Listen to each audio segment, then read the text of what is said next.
Haftungsausschluss. Das hierin enthaltene Informations- und Schulungsmaterial soll das allgemeine Verständnis und den Dialog der Ganzverarbeitung fördern. Diese Informationen sind nicht als Ersatz für die klinische Ausbildung, Erfahrung oder Beurteilung eines medizinischen Fachpersonals gedacht oder beabsichtigt. Für Patienten und Einzelpersonen stellen solche Informationen keinen Ersatz für professionelle medizinische, therapeutische oder gesundheitliche Beratung oder Betreuung dar. Bei medizinischen Fragen oder Bedenken, einschließlich Entscheidungen über Medikamente und andere Behandlungen, sollen Leser, Zuschauer, Zuhörer stets ihren Arzt konsultieren oder in schwerwiegenden Fällen sofortige Hilfe vom Notfallpersonal anfordern. Informationen zu Verschreibungen, Verfahren und Verwendung von Medizinprodukten sollten nur von ordnungsgemäß geschultem und zertifiziertem medizinischem Personal durchgeführt werden. Wir lehnen ausdrücklich jegliche ausdrückliche oder stillschweigende Gewährleistung ab, einschließlich stillschweigender Gewährleistungen der Marktgängigkeit oder Eignung für einen bestimmten Zweck.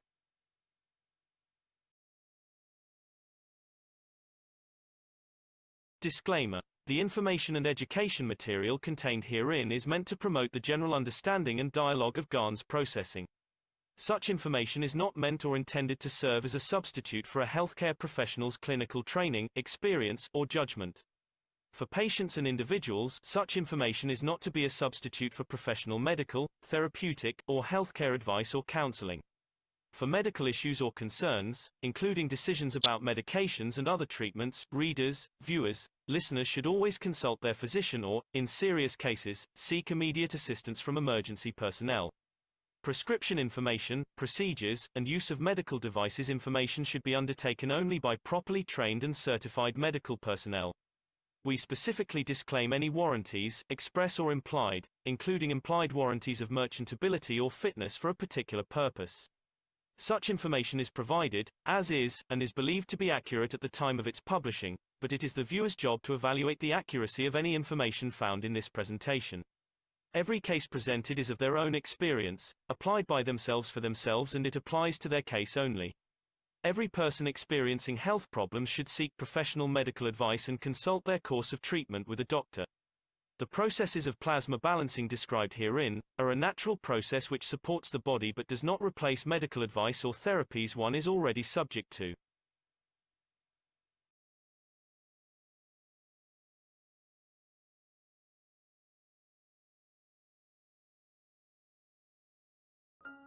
Boa noite a todos. Gostaria de compartilhar com vocês o enorme sentimento de gratidão que tenho com um crescimento exponencial e diário na oportunidade de ser uma voluntária. Eu sou iniciante nos estudos da Fundação Cash há 2 meses, mas desde o momento que eu ouvi a live do Rafael em uma entrevista, senti a resposta que tanto almejei em encontrar internamente. Senti a energia do amor genuíno no Sr. Cash, que até então nunca tinha ouvido falar a respeito. E logo que entrei no grupo do Telegram e assistindo os primeiros vídeos do YouTube, eu pude sentir a presença desse amor no zelo dos buscadores de conhecimento que se encontram no pano de fundo. Senti a gratidão aumentar ainda mais quando, diante da oportunidade que me está sendo dada pelo Criador em encontrar almas buscadoras como a minha, que para mim foi um bálsamo num deserto, pois vibramos no mesmo propósito de paz a todos. E a reflexão imediata foi: uau! Diante de tantas pessoas que fazem parte do grupo do Telegram, meu coração se direcionou para aqueles que se voluntariaram por mais de 10 anos de forma persistente, para que no momento do agora eu pudesse conhecer e ingressar nessa família tão especial de almas. Pude sentir a dedicação e o trabalho árduo e contínuo que por todo esse tempo vem acontecendo para divulgar e expandir para mais pessoas esse presente que estamos recebendo como humanidade. E ao ouvir a afirmação carinhosa do Sr. Cast desde a primeira vez, quando diz: É hora de mudança, é hora de paz. A hora chegou, a mudança é aqui. E como eu disse, meu desejo é minha ordem. E se seu desejo é ver a paz, o caminho da paz é feito muito claramente. É a alma da consciência coletiva que, dando, criará uma posição de mudança, nenhuma outra coisa. O Senhor Keshi. E imediatamente eu percebi a oportunidade que me está sendo dada em retribuir esse amor, dando, doando o meu melhor, me voluntariando para qualquer atividade que, mesmo aquelas que eu não sei fazer, eu busco aprender para que possa servir no que for necessário, pois a honra é toda minha em retribuir para a Fundação, que nos traz a clareza da verdade da criação e nos conecta sem barreiras diretamente com o amor do Criador. Logo na minha primeira semana já havia feito os meus 2 primeiros copos da vida e manifestei minha disponibilidade em ajudar. E para minha surpresa, a minha compreensão e o entendimento têm sido surpreendente. E a mudança no ambiente familiar, social, profissional, todos os setores, sem exceção, têm harmonizado de maneira contagiante. Até as plantinhas e os gatinhos que moram conosco usufruem da paz que reina em nossos corações. Sendo assim, vivo uma expansão de gratidão infinita. E quando eu penso que chegou no limite, ela aumenta cada manhã. Fica meu eterno agradecimento ao Sr. Keshi e a toda a equipe que compõe a Fundação, e ao Rafael como nosso representante no Brasil, e a cada um dos buscadores de conhecimentos que já fazem parte e os que ainda virão compor essa grande e enorme rede de amor, que através da minha vivência compartilhada possa motivar e renovar as forças para nos lançar sempre avante na ascensão de toda a humanidade. Agradecida por me ouvirem.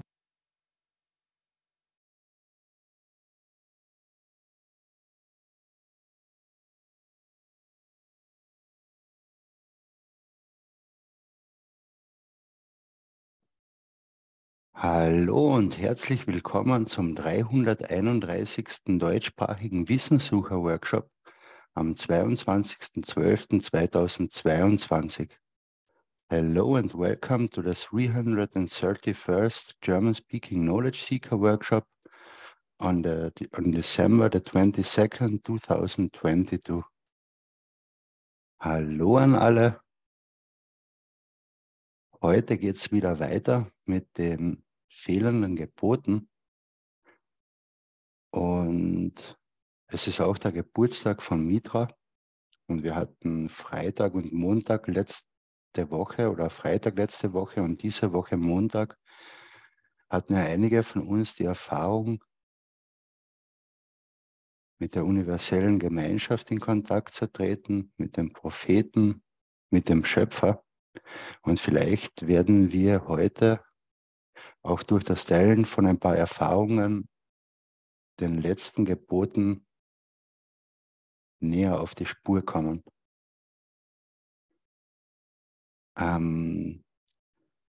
Yes, welcome to everyone. Today we have as a topic again the missing commandments, the last missing commandments, and as today is the birthday of Mitra, and last week on Friday we had a session, and also on Monday, where we met with the prophets of the past, where we met with the universal community, with the Creator, and we will see which answers we will get today for the commandments, and with sharing maybe of our experiences in these sessions.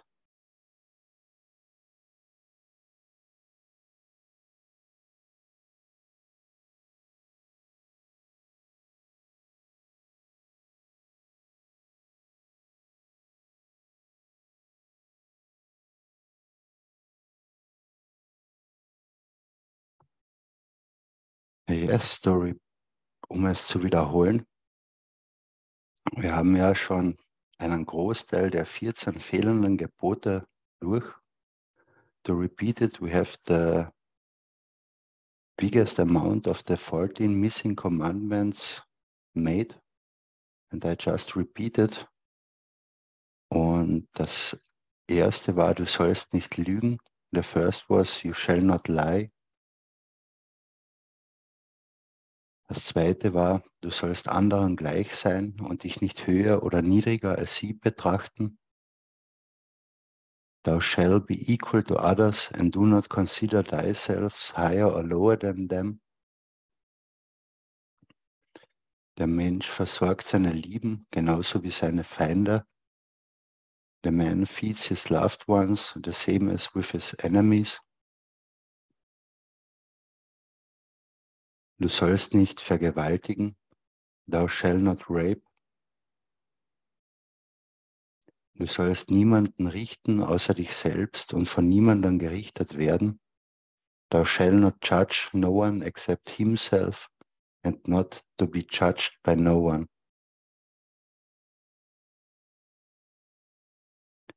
Du sollst keine Waffen berühren oder tragen, um einen anderen zu verteidigen oder zu töten. Thou shalt not touch or carry no arms to defend or to kill another. Du sollst mit dir selbst im Frieden sein, mit deinem Nächsten, seinem Stamm und seinen Stämmen. Thou shalt be at peace with oneself, with thy neighbor, his tribe and tribes. Du sollst der Fluss des Lebens und der Liebe sein, nicht nur für dich selbst und deine Lieben, sondern auch gleichermaßen für deine Feinde. Thou shalt be the river of light and love, not only to thyself and thy loved ones, but in equal measures to his enemies.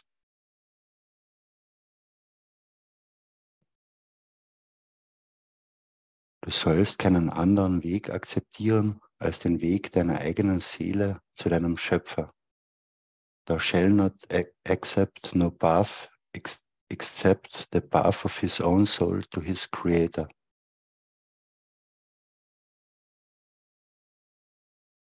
Du sollst seiner Seele dienen, du sollst seinen Lieben dienen und den Seinen, so wie er erwartet, dass ihm die anderen dienen. Du sollst deiner Seele dienen, du sollst deinen Lieben dienen und den Deinen, so wie du erwartest, dass dir die anderen dienen.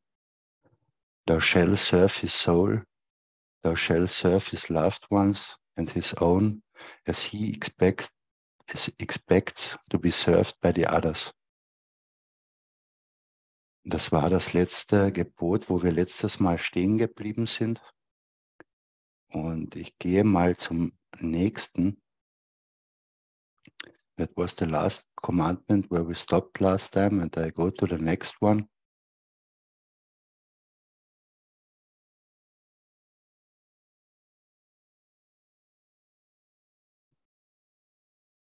Und das ist, du sollst nicht besitzen. And the one is, thou shalt not possess. Es hat heute wie jedes Mal, die letzten Male, die Möglichkeit, sein Mikrofon zu öffnen und einfach etwas hinzuzufügen oder fragen, wenn er möchte. Und wie ihr wisst, je mehr Leute das Mikrofon öffnen, desto mehr Farbe bringen wir hinein und desto mehr können wir alle voneinander verstehen. As the last times, everyone has the possibility to open the mic and to ask questions and to bring in another color where we all can learn from it and share with each other.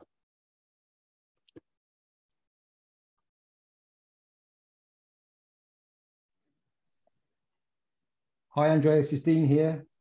Good evening. Hi, Dean. Good evening. How are you? All good. How are you? Yeah, fine, thank you. Thank you. Thank you. So, Andreas, this one, thou shalt not possess. What does that mean to you, Andreas? Was bedeutet das für mich? Du sollst nicht besitzen. Ja, für mich ist es, Besitz macht uns ungleich gegenüber anderen. Es bringt Dinge mit sich wie Gier, wie besser sein als andere, aber genauso auch wie schlechter sein als andere. Und es spricht eigentlich gegen das Gebot auch, dass wir alle gleichwertig sind, dass wir nicht höher oder niedriger sind als andere. Allen gehört alles. So for me, with possessing, that makes a difference between people. That's what comes to my mind now. The one who possesses more is more or higher, and the one who possesses less is lower. And that's already against the commandment that you shall be equal to others.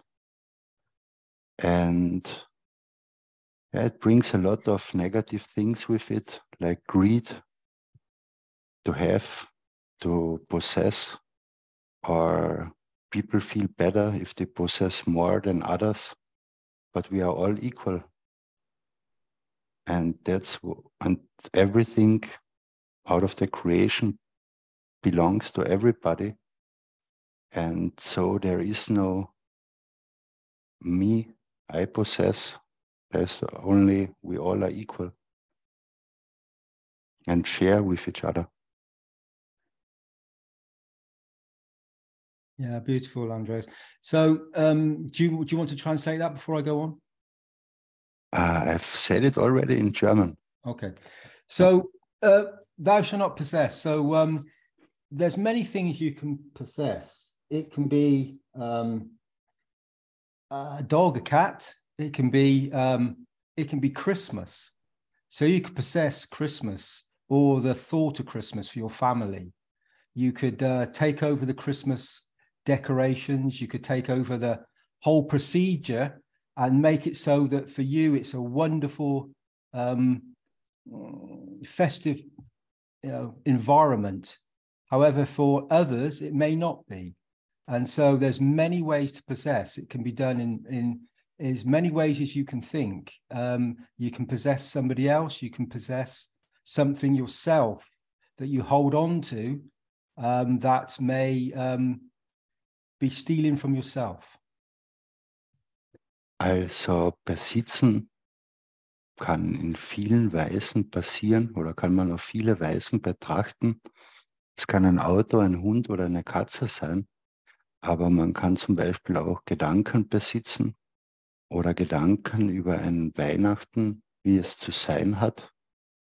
Und man richtet den Weihnachtsbaum her, schmückt ihn und so, und dann sagt man, ja, das ist mein Weihnachten, genauso wie ich es will. Und es ist irgendwie meins. Und es gibt eben viele Weisen, was man unter Besitzen verstehen kann. If we are all equal, then even a child, we do not possess our child. Our child is a gift, and we cherish and nourish the child. And all children are the same. We can possess any number of materialistic items. However, this can also be thoughts and intentions that we hide within ourselves of a situation or anything. It could be a relationship. It could be a community that you work around. You become very a part of it, but you then think you possess part of it. So it has many, many different hats that you can apply this thou shalt not possess. Many, many different ones. Also man besitzt gar nichts, wenn alle Seelen gleichwertig sind. Nicht mal das eigene Kind. Man kann es zwar lieben oder fürsorgen, aber man besitzt das nicht. Oder auch, wenn man Teil einer Gruppe ist oder einer Gemeinschaft und Teil davon ist, dann besitzt man auch nicht diesen Teil. Ja. So we could possess, let's take it somewhere. So you could possess a musical instrument, and the notes and the sounds that come from it, it could be a possession that you keep, you may share. However, it may be that it is, as I said, you put so much into it that you possess it. When this instrument has a soul, has a free will, as we say. Everything has a free will. So we can possess many things. We could possess a camera, for instance, as a photographer. You could possess the film and the digital image that you produce, that you then slap a copyright on and say, I possess this. How can you possess an image that you've taken of a scene that belongs to everybody? Let's say we go into nature and take a picture of some trees. How can I suddenly claim that I possess this because I have taken a digital image of it? Und Besitz kann auch ein Musikinstrument sein. Wir spielen damit und es hat aber alles seinen freien Willen. Oder eine Fotokamera und wir machen ein Foto, wir können die Kamera besitzen, wir können den Film besitzen und wir können ein Foto machen von der Natur. Aber es gehört ja dann allen, also der Natur, allen Wesen der Natur. Wie können wir dann von uns behaupten, dass wir es besitzen?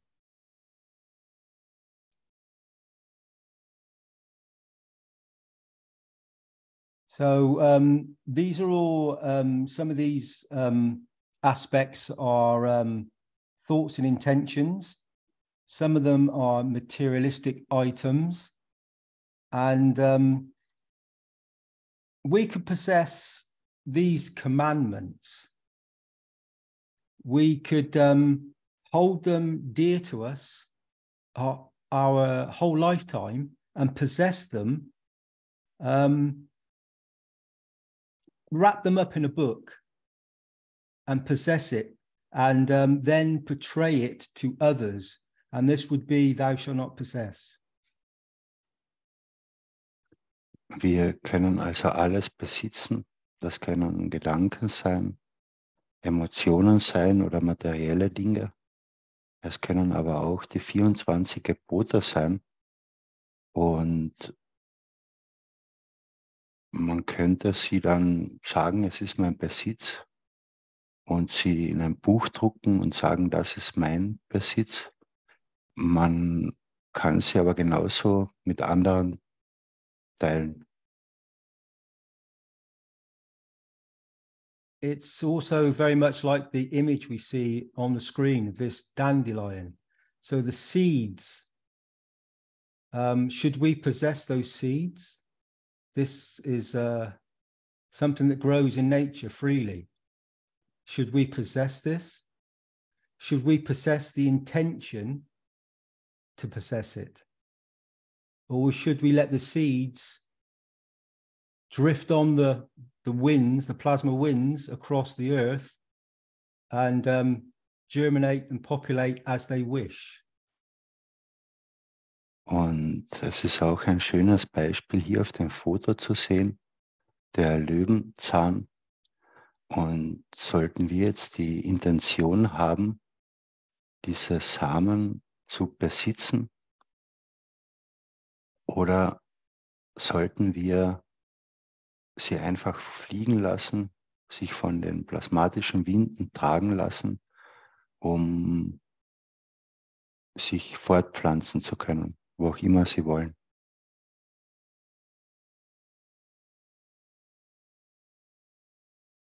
So, thou shalt not possess.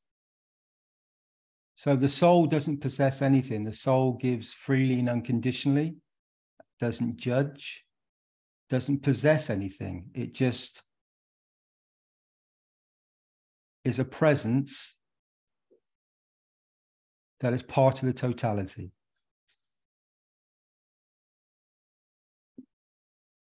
Also die Seele kann nichts besitzen. Und es ist einfach ein Geschenk, Teil der Gesamtheit zu sein.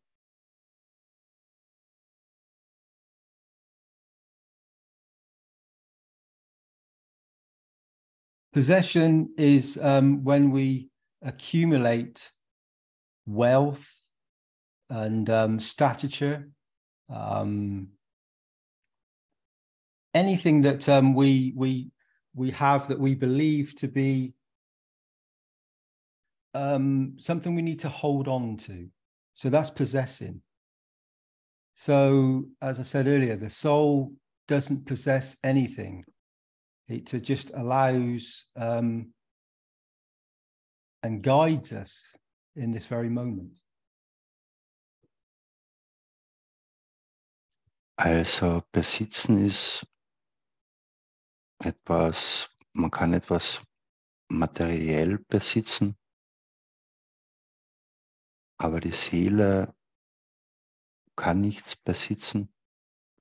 Sie führt uns nur.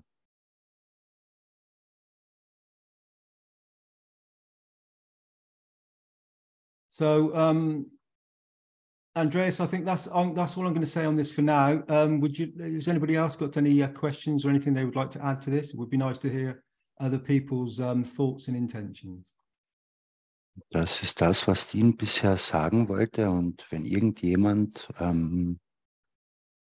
andere Gedanken oder Intentionen teilen möchte, kann er es gerne tun.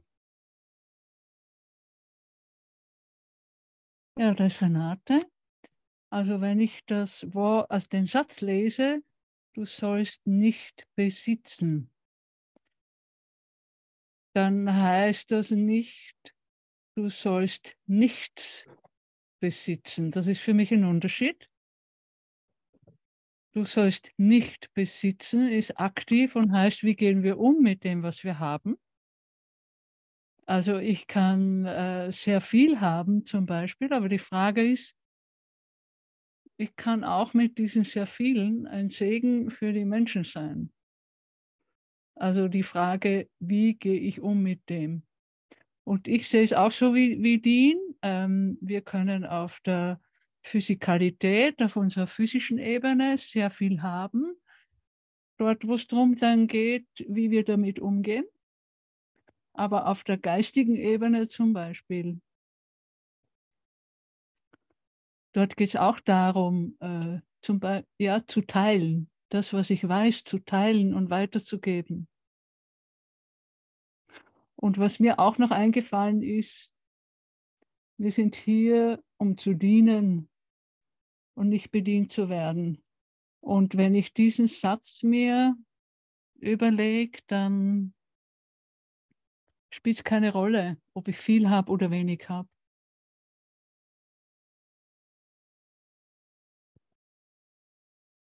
Das war jetzt Sehr schön. Sehr schön, danke. So if we look to the sentence, there is written, thou shalt not possess. But that does not mean that you are not allowed to possess something. It's the way how we handle it if we possess something. For example, you can have very much, but if it's for the benefit of the humanity or for the totality, and you use it in this way, then possessing is nothing wrong. So it's very much about how we handle that, what we possess, how we use it for the totality. And it's a more materialistic thing, but because in the spiritual level or on the soul level, we just share with each other. There is no possessing. And the important sentence came to Renate's mind, and that is, you shall serve and not to be served. And yeah, if you use what you have for the benefit of all, you serve. And if you use it to gather wealth, then you are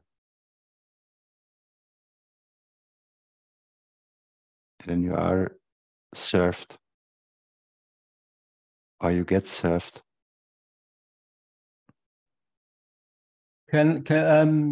That's beautiful what Renata said there. Can I just add to this a little bit, Andreas? Please, please. Okay, so there's something else here. So when you mature as a soul, it says, thou shalt not possess. Possession brings kingship. And this is what we're trying to stop, is the kingship. Also, wenn man eben reift oder wenn die Seele reift, in diesem Fall ist mit Besitz das gemeint, dass man kein Königtum aufbaut, dass man nicht jetzt der König wird, nur weil man viel besitzt. Und das ist genau das eben, was wir nicht mehr wollen, sondern dass alle gleich sind.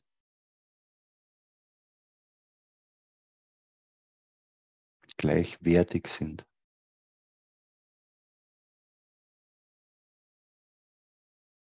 So it's like possession brings, it's when you diminish others.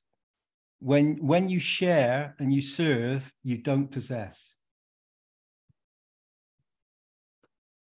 Also Besitz ist etwas, wenn man andere vermindert und wenn man damit nicht mehr dient. So we all possess the same. So you only possess something when you don't have, and when you want to get to have. Also wir alle besitzen dasselbe, eine Seele, und Besitz kommt aber dann, wenn man etwas nicht hat und man es haben will. So let me read that one again for you in full. One of the things when you mature in a soul, it says, thou shalt not possess. Possession brings kingship. Possession brings diminishing others. Carry on, Andres. Could you read sentence per sentence, please? Okay, so one of the things when you mature in a soul, it says, thou shalt not possess. Eines der Dinge, wenn man in der Seele reift, dann ist eines der Dinge, du sollst nicht besitzen. Possession brings kingship. Besitz bringt Königtum. Possession brings diminishing others. Besitz bringt die Verminderung anderer. When you share and you serve, you don't possess. Wenn du besitzt und du teilst, dann besitzt du nicht. Because you all possess the same. Weil ihr alle das Gleiche besitzt. You only possess something when you don't have. Du besitzt nur etwas, wenn du es nicht hast. And you want to get to have. Und wenn du es bekommen willst, um es zu haben.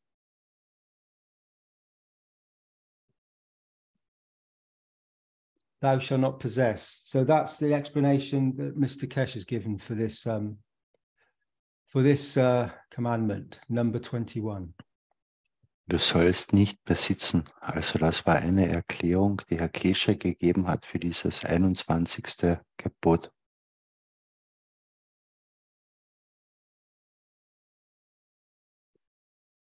So is there any questions on that now? Gibt es da irgendwelche Fragen dazu?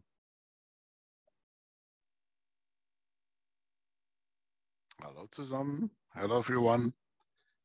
Hallo, Jacko. Jacko. Hi, Jacko. Hi. I also would like to add a little bit. At the moment in Netherlands, there's a big topic. It is the slavery. And these farmers that went from Holland to Suriname, for example, in South America, they bought people. So they possessed them and they let them work for them. And this topic is 150, 200 years ago. It started until now, they did not even apologize because of this. And now is the time where the politicians come forward and say, okay, this was not right what we did, and we're going to change it now. Also momentan ist in Holland ist die große Diskussion mit Sklaverei.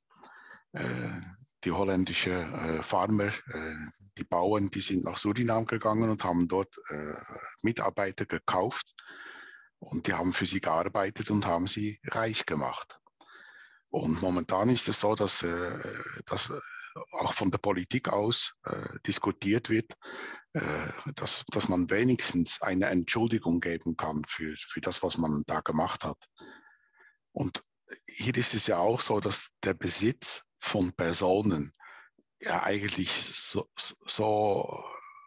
falsch, wie es nur sein kann, ist. Als Seele haben wir nicht das Recht, jemand anderes zu besitzen. So on the soul level, it is exactly like that you absolutely have no right to possess anyone else. And it is time, I think, to understand that that was absolutely the wrong way.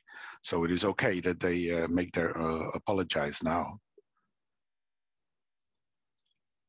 Und was ich auch noch sagen möchte, was Dean vorhin schon gesagt hat, ein kleines Beispiel. Meine Großmutter mutterseits, sie war schwanger und bekam eine Tochter.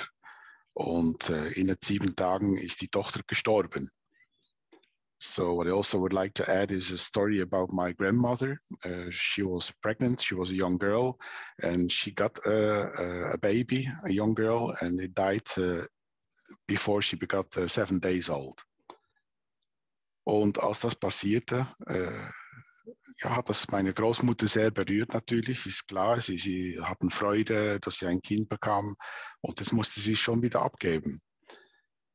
So my grandmother was very upset that she had to give her young child, which they really did see forward to, in between 7 days. It is very hard as a young couple to do that. Sie hat aber etwas daraus gelernt, und zwar das nächste Mal, dann war es ein Jungen, den sie bekommen hat. Und als sie ihn bekommen hat, ist sie in die Kirche gegangen und hat das Kind hochgehoben und gesagt, Gott, nimm es zurück. Ich werde alles machen, damit das Kind ein gutes Leben hat, eine gute Erziehung hat, aber es ist nicht meins. So when she got the second child, it was a boy, she went to church and she held the child and said, God, take it back to you. It is not mine. It is not my possession. I will take care of it. I will educate it what I can, but it is not mine. Und ja, das hat sie mit den anderen Kindern auch gemacht. Also für sie war das eine Lektion des Nichtbesitzen. Und zum guten Glück waren die anderen 3 gesund. Und meine Mutter ist zwar jetzt noch die letzte, die lebt. Die anderen 2 sind altershalber schon gestorben. Aber für meine Großmutter war das eine große Lektion. So for my grandmother, it was an education, a learning process to not possess. And with the other three, they were all healthy and grown up well. My mother, at the moment, is the last one who's still living, but yeah, they had a good life. So for her, this lecture, this education was not to possess. Und ich möchte auch noch etwas anderes besprechen. Wenn wir sprechen über das Reisen, die Möglichkeit, die Kommunikation und die Verbindung mit den universellen Gemeinschaft, da ist es auch sehr, sehr wichtig, dass wir nicht an materialistische Sachen hangen. Und zwar so, dass sie uns auf der Erde festbinden. So what we learn now is part of our freedom of traveling in the universe and the communication with the universal community.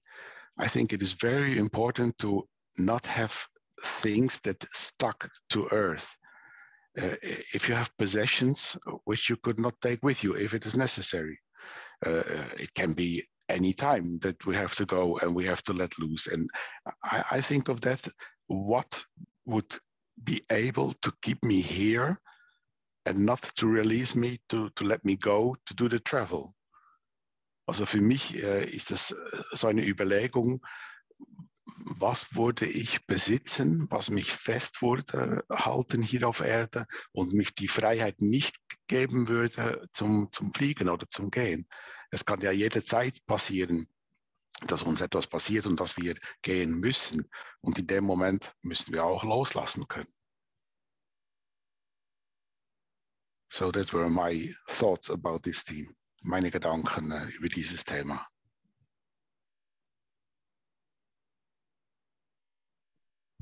Thank you, Jacko. I think what you just said is very, very beautiful, and as you said, a wonderful learning for an experience for your grandmother. Yes. Mm-hmm.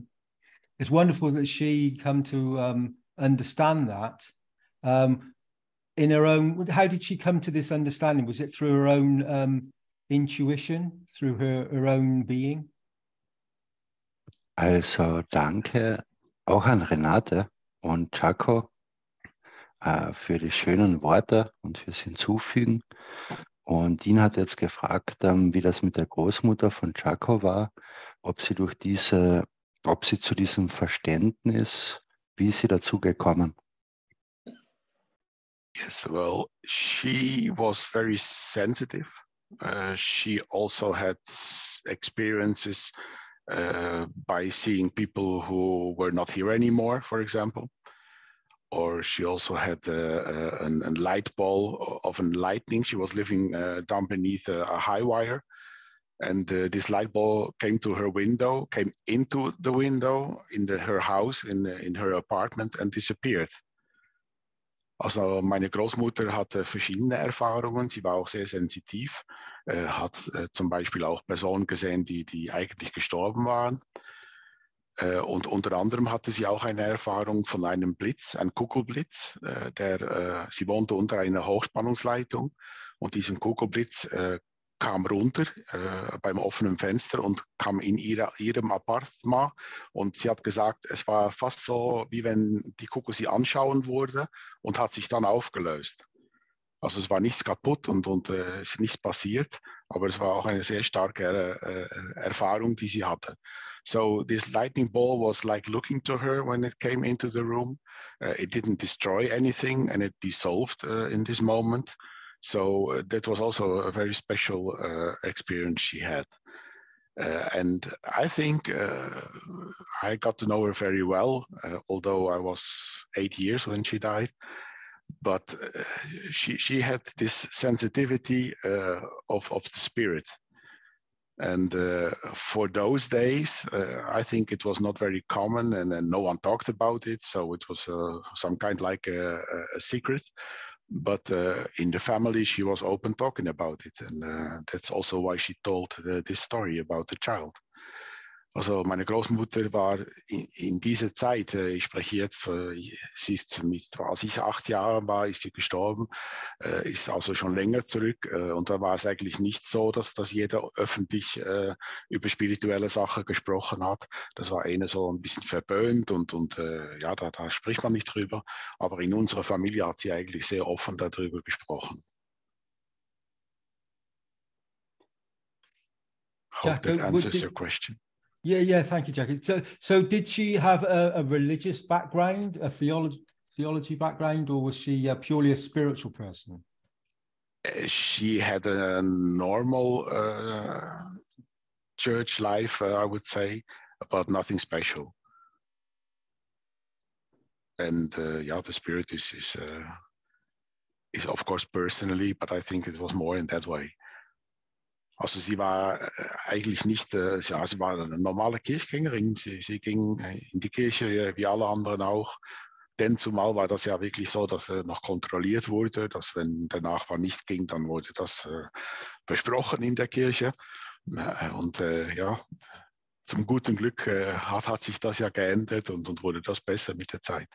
So at that time, when you didn't appear in church, you were the talking item for the other ones who came. But meanwhile, that changed a lot. And nowadays, it was today on the news that they're losing their sheeps on the Dutch TV. It was. Also in der holländischen Fernsehnachrichten habe ich gerade gesehen, dass sie auch sagen, die Kirche laufen leer. Und das ist natürlich auch klar. Sie suchen nach etwas, was sie dort nicht finden. Und das hat mit Wahrheit zu tun und das hat mit dieser Gebote, die wir jetzt hier anschauen, zu tun. Und wenn wir die folgen oder lernen, daraus ziehen, dann kommt es gar nicht so weit. Dann können wir selber uns selber formen und weiterbilden. So with these commandments that we're studying now, we have the chance to prepare ourselves to do the right thing in the right way. And I think that is the beauty of going through. Yeah, I think so too, Jack. Thank you for that beautiful story. I think it's wonderful the fact that your grandmother followed her instinct, her soul, and she obviously was part of, like many people are. They go through this position where it's, within the community you have this structure, and so everybody takes part in it. And but to be able to listen to oneself and understand that what's something that you already know, and something that's profound and just the soul aspect of mankind, and listening to yourself, listening within. Lin sagt, dass es sehr schön ist zu sehen, was die Großmutter von Jaco verstanden hat. Und das ist in einer Gesellschaft, wo vorgegeben wird, wie man zu denken hat und so, gar nicht so leicht, da auf seine eigenen Gedanken zu hören oder auf seine eigene Seele, sein eigenes Inneres und dann zu dieser Erkenntnis zu kommen. That is exactly, yes. Yeah. And that is what you said, Jacko. That's why it is very, very important that we go through these commandments to release something that's been stagnant and an imposition, a possession. It's been possessing people. It's been possessing communities and nations. So it's thou shalt not possess, and it's been doing exactly that. Also es ist sehr wichtig, das zu verstehen, eben, dass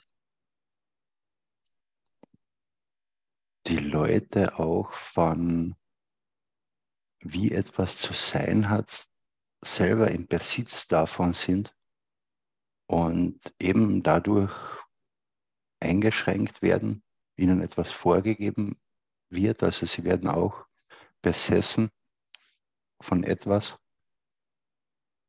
Und das ist auch wichtig zu verstehen. Bei mir war, das ist mir jetzt in den Kopf gekommen, als mein Vater gestorben ist und als wir uns um ihn gekümmert haben. In dieser letzten Zeit ist mein Vater, wo er alleine nicht mehr zurechtgekommen ist, wirklich weise geworden, weil er nicht mehr gefragt hat, was besitzt du oder besitzt du einen Doktortitel oder wie viel Geld besitzt du, was für ein Auto besitzt du, so wie er immer geurteilt hat in seinem Leben, sondern er ist draufgekommen, dass die Gegenwart und die Menschen, die für ihn da sind und ihm helfen, das schönste Geschenk ist, was es gibt. Und um es abzukürzen, es war ein sehr, sehr schöner Abschied und ein Tod. Und irgendwie, je näher er dazu gekommen ist, desto mehr hat er verstanden. It just came to my mind when my father died a few years ago.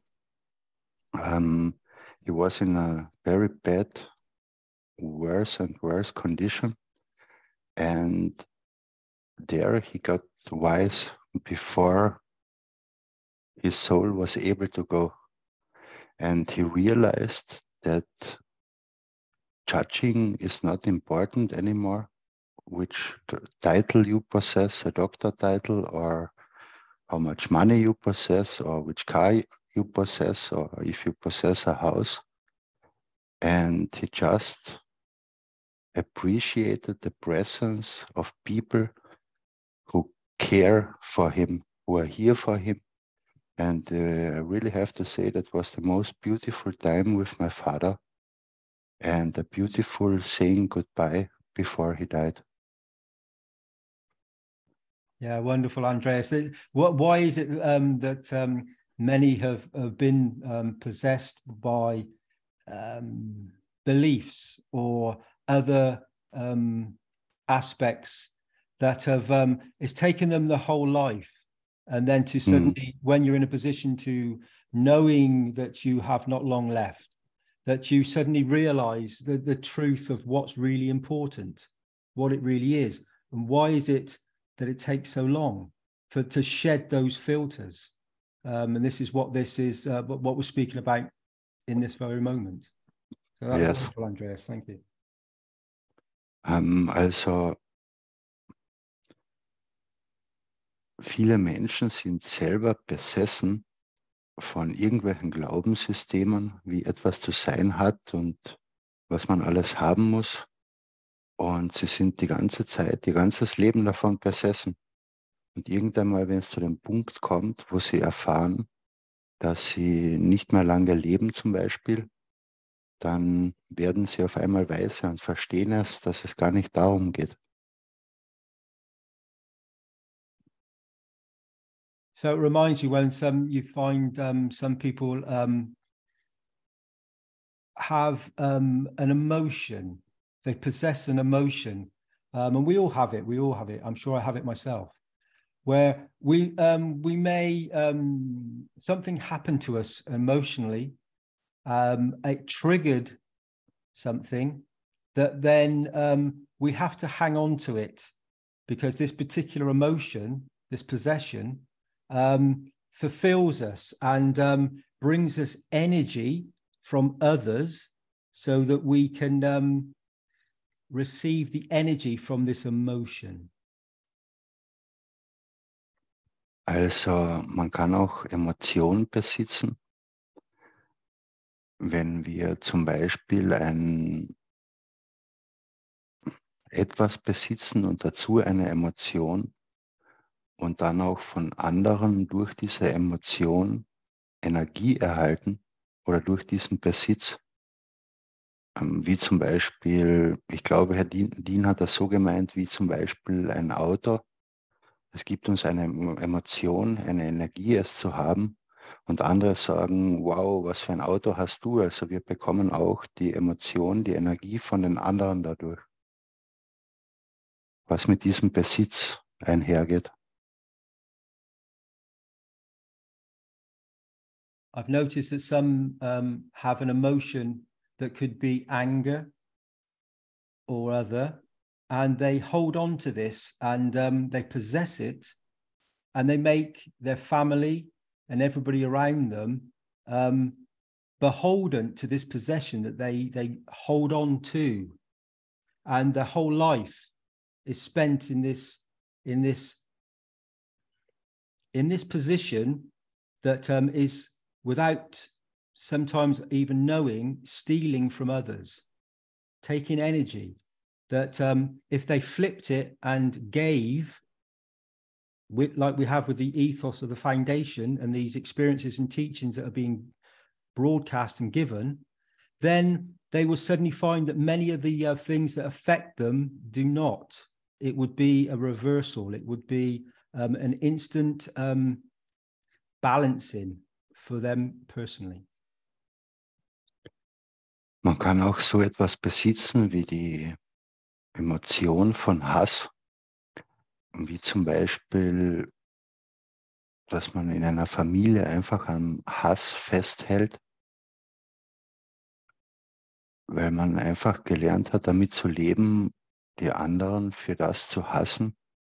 Und man hält daran fest und man besitzt diese Emotion auf gewisse Weise. Man lässt sie nicht los. Und man kann aber dann diese Emotion ins Positive, ins Gebende drehen, und dann werden sich die Dinge auch familiär zum Beispiel verändern. Und ja.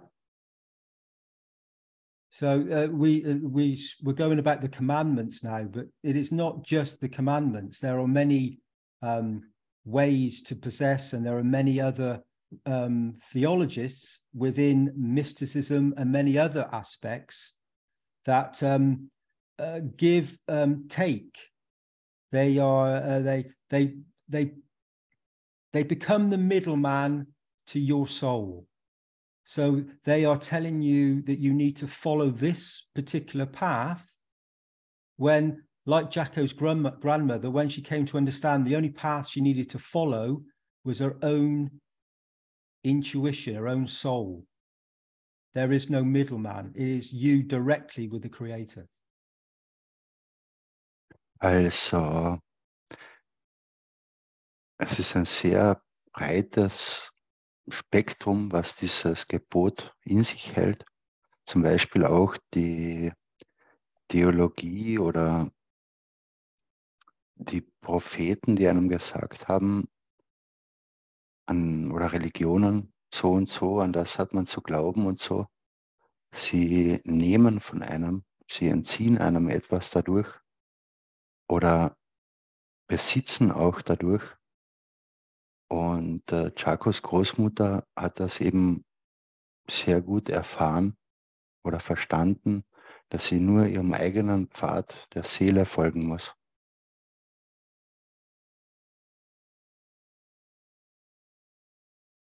So I've come to understand a few things. Like we all do, we go through these situations where we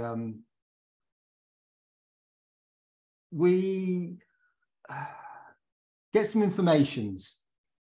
So I'm going to open something that's hard for many people. We're talking about theology here and how it can affect people. Do you want to translate that quickly, Andreas? Or sorry, not quickly. Yes. I understood only, I remember only the last thing. Also, es wird jetzt vielleicht schwierig werden für ein paar Leute hier, und wir werden jetzt zum Thema Theologie gehen. Dean hat, glaube ich, heute auch durch den Knowledge Seeker Workshop, was Herr Kesche gelehrt hat, so wie wir alle, die dabei waren, wahrscheinlich ein bisschen mehr verstanden wieder. Und er will jetzt etwas über die Theologie erörtern. So this is a big subject, and so I'm going to bring this up, and it may it's difficult for some for obvious reasons. It brings up very many emotions. So I'm going to read something that I saw in a post that says, on the 21st December 1907, Adolf Hitler's mother, Clara, dies of breast cancer in Linz. Austria, with her son, the further German dictator Adolf, at her side. Adolf and his mother were very close. Do you want to say that? Can you remember that? Yes. When was the date? 21st December 1907. 1907. Also am 21. Dezember 2012 ist Hitlers Mutter gestorben, in Linz gestorben an Brustkrebs, und ich weiß nicht, ob der Diktator neben ihr war oder ob er ihr einfach nur sehr nahe stand. Auf jeden Fall stand er ihr sehr nahe und sie ist gestorben. Please. So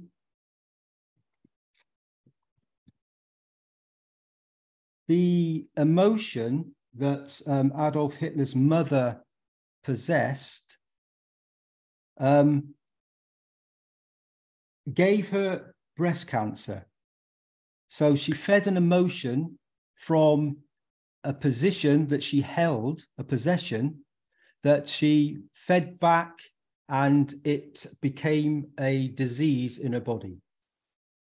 Also die Mutter von ihm hatte praktisch eine Emotion, die sie festgehalten hat, also besessen hat, und diese Emotion hat dann zurück in ihren Körper gespeist und eben diesen Krebs hervorgerufen.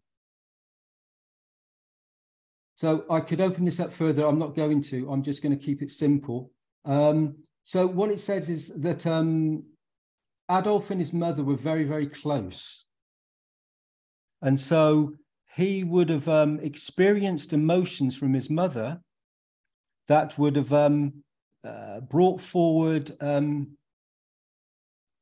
his emotions that he brought forward to the world. Also seine Nähe zur Mutter und ihre Emotionen hätten sich auf seine Emotionen auswirken können, die er dann in die Welt praktisch hinausgebracht hat, die Weise, wie er agiert hat.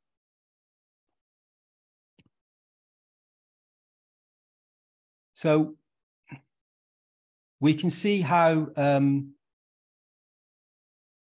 a mother's love or not, either way, can really affect a child.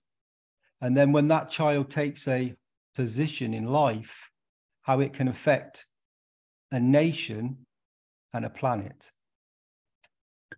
Und man sieht dann, wie eine Emotion beispielsweise das Kind betreffen kann, wie das Kind dann diese Emotion umwandelt in andere Emotionen und wie das dann eine ganze Nation oder einen ganzen Planeten beeinflussen kann.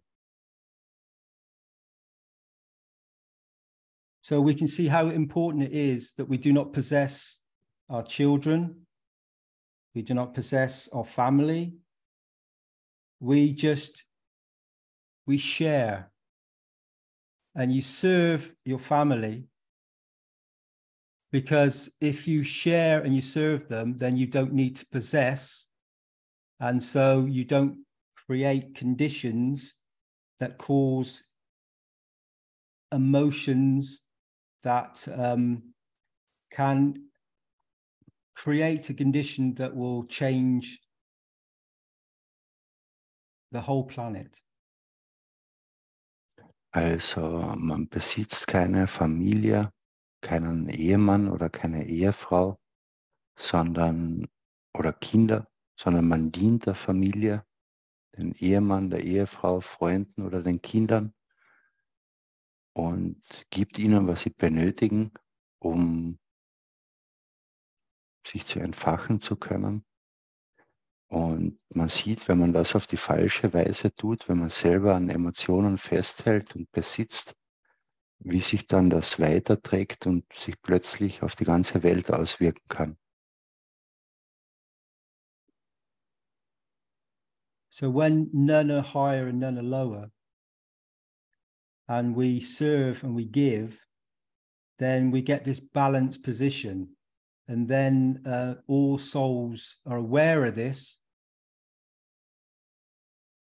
And we reach peace on this planet. We create the condition where we do not possess, and we are here to give and serve.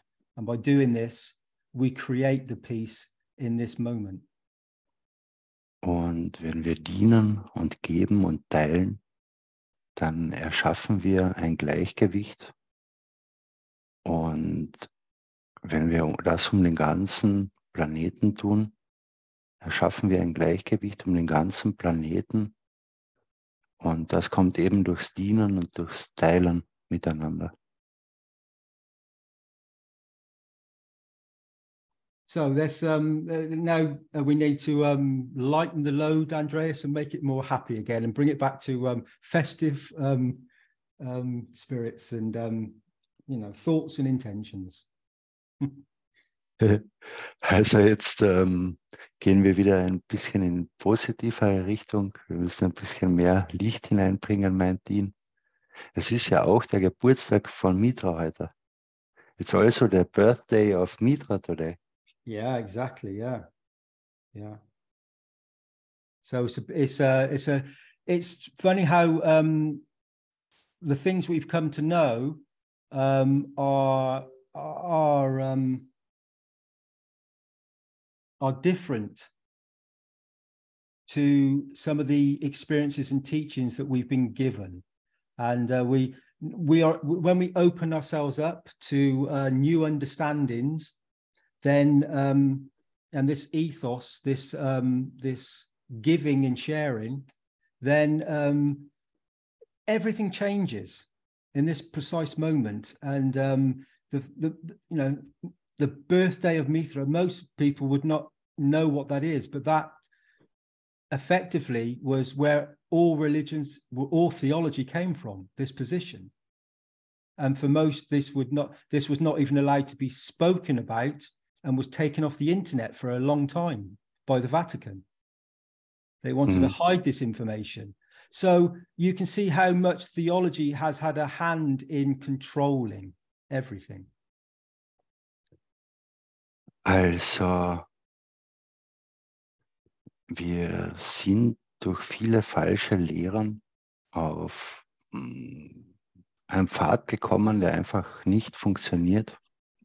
Vor allem halt auch durch die Religionen, weil ich früher Mitra gesagt habe, und Mitra, das hat der Keshe auch heute gesagt, war ja,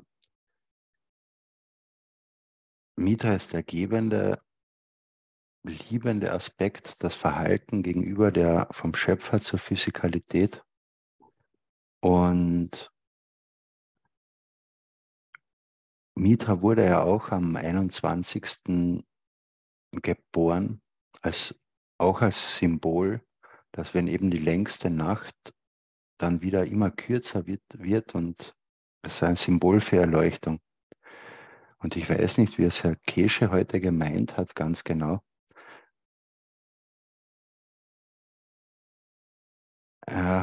Ich weiß nicht, wie es wirklich war mit der Geburt von Jesus, aber auf jeden Fall ist er auch am 21. geboren. Also das weiß ich eben nicht genau.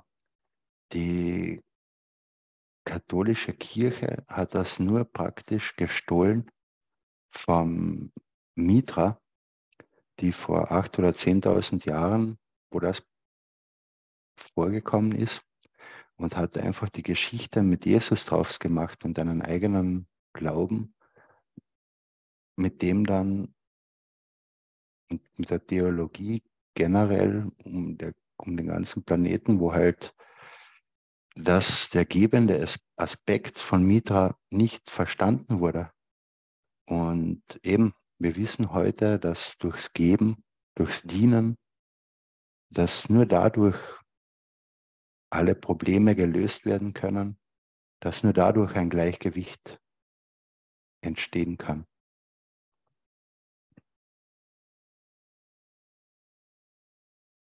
I think I'll again let somebody else have their opinions and bring somebody else forward now. Thank you, Andreas. Thank you. Thank you, Dean. Ja, hat von euch noch irgendjemand etwas zu sagen oder irgendwelche Fragen zum Thema? Ich versuche mal da was anzufügen, wenn ich darf. Thoralf hier, hallo. Hallo, Thoralf. Zu dem, was Dean gesagt hat, dieses düstere Beispiel mit Hitler und seiner Mutter, finde ich sehr gut, weil ich denke, wir sollten zumindest zwischendrin uns auch dieser Gesamtheit bewusst sein, in der wir uns bewegen. Und solche Dinge gehören da einfach dazu. Dean, I would like to thank you for bringing that topic about Hitler and his mother, because I think it's important to know about these things as well, or at least being just aware that they are part of this man-made environment in which we are moving. Yeah, thank you. What you've said is so important. That this program, this process that humanity is going through, that we do understand that we've been positioned for a long time, and how the emotions of a single person and that has so much influence when they take a higher position in society. And so we're all the same, we're all equal, and you're absolutely right. It's so very, very important. Thank you for bringing that. Thank you. Yeah. Andreas, kannst du das wiedergeben? Im Wiedergeben bist du besser, bitte. Ich weiß nicht, ob ich besser bin, aber du kannst das ja mal versuchen. Ja, Dean sagte eben auch, also wenn ich es richtig verstanden habe, er bekräftigte es so, dass das auch mal zu beleuchten, wie auch einzelne Personen so einen starken Einfluss haben können auf das Gesamtgeschehen in dieser Welt. Und ja, grob zusammengefasst, das eben auch zu sehen, dass das eben auch Teil von all dem ist, diesen Weg, den die Menschheit macht. Und genau an der Stelle wollte ich was anfügen, was ich eigentlich vor 2 Wochen schon sagen wollte, als ich weiß nicht mehr, welches Gesetz es war, da hat Dean einen ganz einfachen, aber für mich sau wichtigen Satz gesagt. Er sagte, "There's nothing wrong with mankind." Wir haben da auch was beleuchtet, dass hier einiges schief geht in diesem Zusammenhang. Aber dieser eine Satz, ich weiß nicht, ob ich den richtig interpretiere mit allem, was damit einhergehen soll, was in seinem Sinn war. Aber es hat mir so gut getan, das zu hören, weil ich sehe diese Welt und wie schräg das alles hier läuft, was Menschen für Blödsinn anzetteln und so weiter. Und ich frage mich immer verzweifelt, was soll der Scheiß eigentlich? Und ich komme immer wieder zu dem Schluss, es gehört einfach zu einem Weg, den wir gehen müssen. Und wir müssen als Menschheit und vielleicht sogar als Individuen einfach jeden Fehler machen, den dieses Leben hierher geben kann. I just wanted to continue that point, Dean, to something you said 2 weeks ago. It was just a sentence, "There is nothing wrong with mankind." And I found it very important because it relieves me in a way, because I'm desperately thinking about for what is that good, what man does in that world. Look at all these wars and all these things are going wrong and so on. And I always getting back to the point, it is just part of our job that mankind as a whole and every human being has to do every mistake which is possible, just maybe just to know how it is and to learn from that. So this is what I wanted to add, and thank you for that sentence. I've found it was very, very important. Thank you. It's when we start speaking about these the teachings of Mr. Kesh and the foundation of the ethos, and when you, as a human being, as a soul, you, as the grandmother, Jacko's grandmother, you come to understand. You listen to yourself, and you know that you instinctively know when something is correct or not, and you can lie to yourself And this can become a field strength that gathers, or you can absorb it and, as you say, balance it and understand and experience and learn from it and grow from it. In every moment, we have a choice. We have free will, we have a choice. And if each and every one of us, once we come into this knowledge, we're responsible for it. We become responsible because we know it. So then we have to share it. And that's a big responsibility that we need to encompass throughout the whole of humanity, so we understand our beauty. Also Versuch zusammengefasst, wenn wir dem etwas der Keshe Foundation folgen, sagt Dean,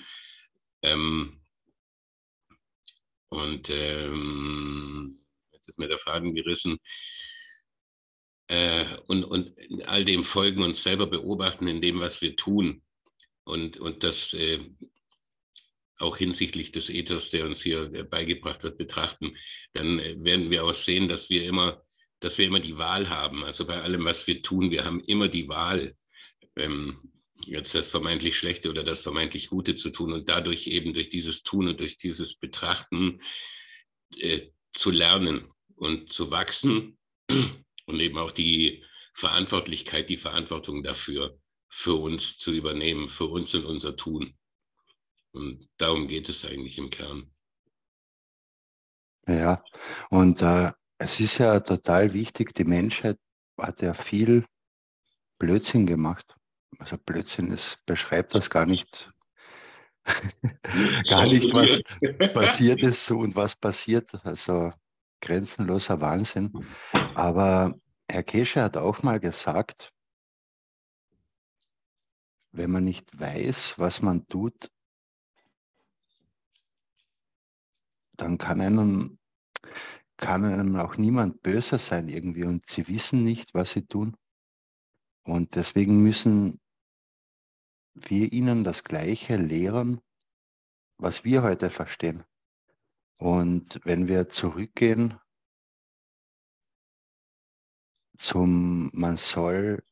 du sollst keinen anderen Weg akzeptieren als den Weg deiner eigenen Seele zum Schöpfer. Oder du sollst deiner Seele dienen, du sollst deinen Lieben dienen und den Seinen, so wie er erwartet, dass ihm die anderen dienen. Oder du sollst deiner Seele dienen, du sollst deinen Lieben dienen und den Deinen, so wie du erwartest, dass dir die anderen dienen. Also, um das in einem Beispiel zu sagen, ich habe auch falsche Wege gelebt und ich habe das damals schon gespürt, aber das weiß ich erst heute, was dieses Gefühl war, und das ist das Gefühl, dass man eben nicht dem Pfad seiner Seele folgt. Und man spürt das, und die alle spüren das da draußen, aber sie wissen eben nicht, was es ist, und das ist unsere Aufgabe, das zu lehren und selber zu lernen, wie wir uns darin zurechtfinden, und eben diese Verantwortung haben wir. So, what Doralf said, that there is happening so much stupid things on the world, there's no word for it. And there is a sentence, God forgive them because they do not know what they are doing. And they really don't know what they are doing because they are just not aware. And if we go back to the 19th or 20th commandment, you shall not accept no path except the path of his own soul to his creator. Or to the 20th commandment, thou shalt serve his soul, thou shalt serve his loved ones and his own as he expects to be served by the others. When I had wrong paths in my life too, and I felt how I know it today, that I do something wrong. And what I felt was that I don't follow the path of my soul. And we are today aware of it as we go through the commandments and teachings of Mr. Keshe. And that's the responsibility what we have now, to follow the path of our soul, and also to teach the others that they get aware of it, what they are doing. And they will understand it after the time. Yeah, absolutely, Andreas. Yeah, very, very important. Extremely important that we do share this information, this knowledge. It's like these commandments. Monika hat ihr Mikrofon schon zweimal geöffnet. Sie möchte vielleicht auch was sagen. Nein, ich würde nur zufügen, was mir eingefallen ist, dass wir auch Krankheiten besitzen. Also unsere Redewendung ist über mein Krebs, mein Meniskus oder alles, also dass man das auch loslassen muss, weil sonst wird man es überbesitzen, sonst wird man auch nicht gesund. Das ist auch eine Art Besitz. Ja, das redet man sich ganz einfach selbst ein und man manifestiert das damit. Realität. So Monica added, she wanted to add it before, that we also possess diseases, like we say, my knee, because it's a damaged knee. It's also a possess what we have, or my cancer hurts me, or my neck pain. And there we make it to our possession, and that's something where we hold on to it, where it cannot be released. Danke, Monika. Yeah, absolutely. Thank you, Monica. Yes, I agree. We all have this. It's an emotion. We have this illness, or we have something that's happened to our body. It shows up in our physical body, and we have these ailments and these conditions. It's an imbalance. It's an emotion that unless it's an accident or you've done something, then a lot of the emotions we possess show up in our physical form as an imbalance. And this is what this technology is all about. It's about rebalancing and creating an energy flow that drains the imbalance away and gives you the energy that you require to bring about this a position of coming back into balance. Ja, dem stimmt Dean voll zu. Und es sind eben diese Emotionen, die man besitzt und nicht loslässt und die sich dann körperlich manifestieren. Und eben darum geht es auch in dieser Technologie, solche Ungleichgewichte praktisch wieder ins Gleichgewicht zu bringen. Darum geht's.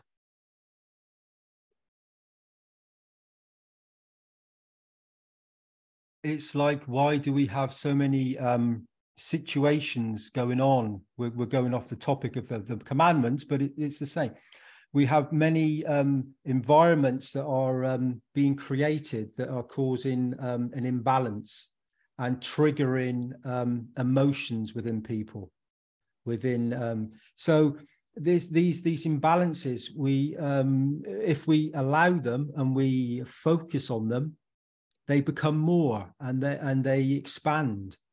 So this is where when we go back into the ethos and the humbleness of giving and sharing, then you can move away from it, even though it seems extremely difficult to do so.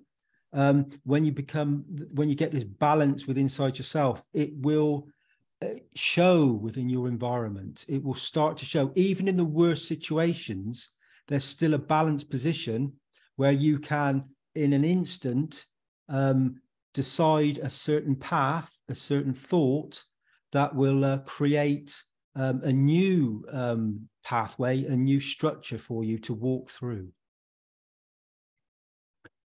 Also wir werden oft durch unsere Umgebungen geprägt natürlich, mit denen wir interagieren und solche Emotionen entstehen.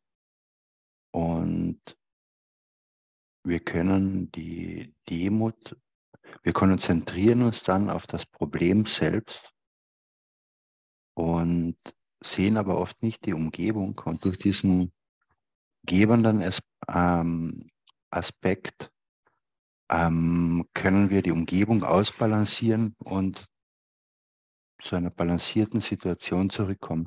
I have to leave for 1 minute. Ich muss für 1 Minute kurz weg. Wir haben jetzt auch gleich 21 Uhr, wollen wir das Schweigen dann einläuten so langsam?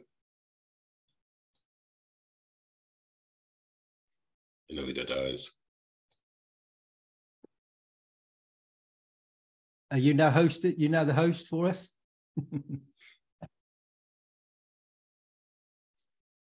Again, please. Are you now hosting for us?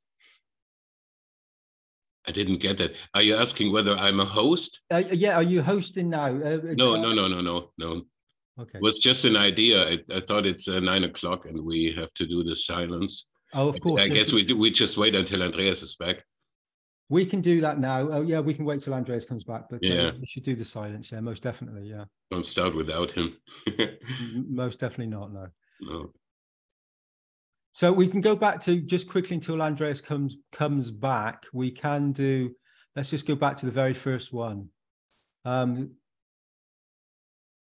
number 11, I should say, the first one of the commandments that weren't given. Thou shalt not lie.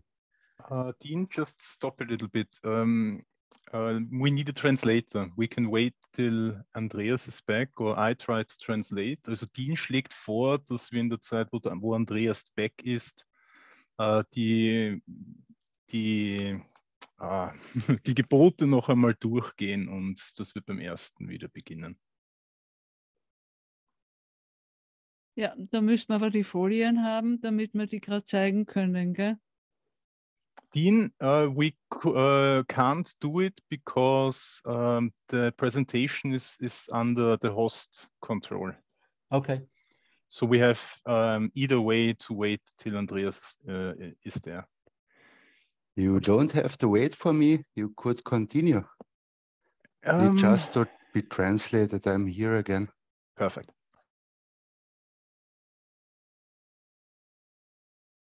Andreas, you're going to take us into the 1 minute, or was it 5 minutes of silence that we do now? Yes, perfect timing. Thank you very much. Thank you. Thank you.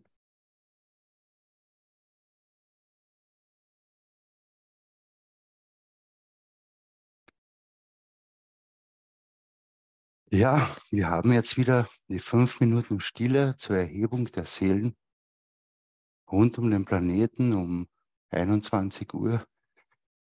Kann man das jeden Tag machen und sich mit allen verbinden, aber natürlich auch zu jeder Zeit.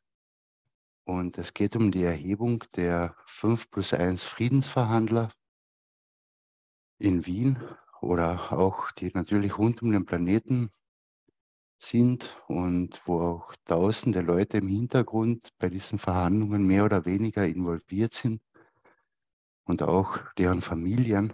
Und wir können alle erheben. Und genauso auch bei der Internationalen Atomenergiebehörde. Und auch erheben wir die Welt- und religiösen Führer. Wir erheben die Seele der gesamten Menschheit. Wir erheben die Seelen, die für Frieden arbeiten. Und wir erheben alle Seelen auf der Erde und im Universum. We have now the 5 minutes of silence for the elevation of the souls. We elevate the 5+1 peace negotiators, where they are all around the globe, not only the people who are directly involved, there are also thousands of people in the background who play a role in these negotiations, and also the families of everyone. And we elevate all their souls. And the same with the International Atomic Energy Association, or we elevate the world and religious leaders. We elevate the soul of humanity. We elevate all souls which are working for peace, and we elevate all souls on the earth and in the universe. In 5 minutes I open the mic again. In 5 Minuten öffne ich wieder das Mikrofon.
Danke sehr. Thank you.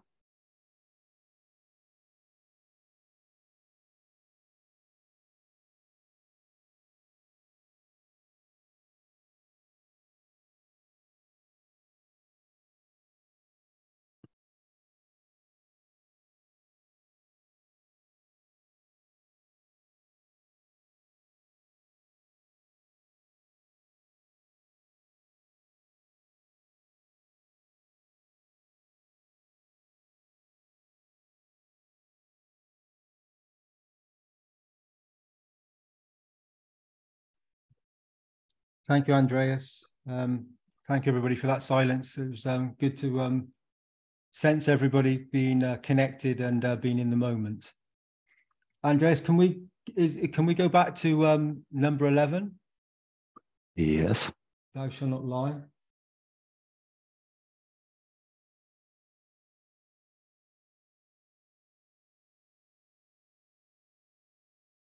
Hello, Marie.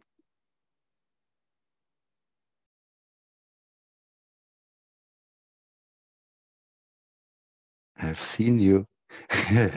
Everyone has the possibility to speak and open the microphone, and you Hello, can do Andrea. it. Yes, hello, Andreas. I just joined. Thank you for inviting me.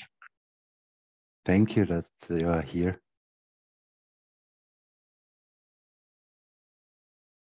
Dean, please. Yeah, okay. So the number 11, thou shalt not lie. So I have something that Mr. Kesh has given and delivered here. So it will be slightly different to what you have on your screen. However, I will give you what Mr. Kesh has said. So one was that thou shalt not lie, because Moses wanted to lie to his flock. So he had to break it. What you see in the 10 Commandments, which crime Moses did not, and refused to release. Do you want to translate that, Andreas? Yes. Also Moses konnte dieses Gebot nicht veröffentlichen, weil er es nicht einhalten konnte, weil er seinen Flock, hat ihn gesagt, ich kenne die Übersetzung nicht, aber ich sage mal seinen Stamm, seiner Gefolgschaft, seinen Gefährten, da konnte er das nicht erfüllen, weil er Macht behalten wollte. Und deswegen konnte er dieses Gebot nicht veröffentlichen, so wie die anderen 10 Gebote. And so it goes on that because it affected him personally in what he wanted to do. Es hat ihn eben selbst betroffen mit dem, was er tun wollte. What he planned to do. Was er geplant hat zu tun. But if would have been released, it would have changed a lot of things for the man. Aber wenn es veröffentlicht worden wäre, hätte es viele Dinge für den Menschen verändert. And he could not have done what he did. Und er hätte das nicht tun können, was er getan hat. And what we've seen with the followers and Und was wir mit den Folgenden sehen, then continuation of people of his path. dann hat sich die Setzung seines Pfades in den Leuten gezeigt. So as we can see that the very next commandment from the ones that were given, put forward to humanity, were the very the next one, the one that wasn't given, number 11, would have changed everything for mankind, because if Moses could not lie, if he didn't lie, then the whole structure of the commandments would have changed from day one. Also wenn Moses eben dieses Gebot veröffentlicht hätte, hätte es auch, weil das ist ja das Folgende nach den ersten 10 Geboten, hätte es die ganze Struktur auch der ersten 10 Gebote verändert. Aber dadurch, dass Lügen durch das erlaubt bleibt, weil es nicht veröffentlicht wurde, hat es dann so seinen Lauf genommen, wie es eben seinen Lauf genommen hat. So from the very first seed of all the belief within this, there was an untruth. And so everything that has spawned from this, everything that has taken place, has been in the wrong way. Also alles, was mit dem Samen, als diese 10 Gebote herausgekommen sind, oder die 24 Gebote, aber dadurch, dass schon alleine nur dieses gefehlt hat,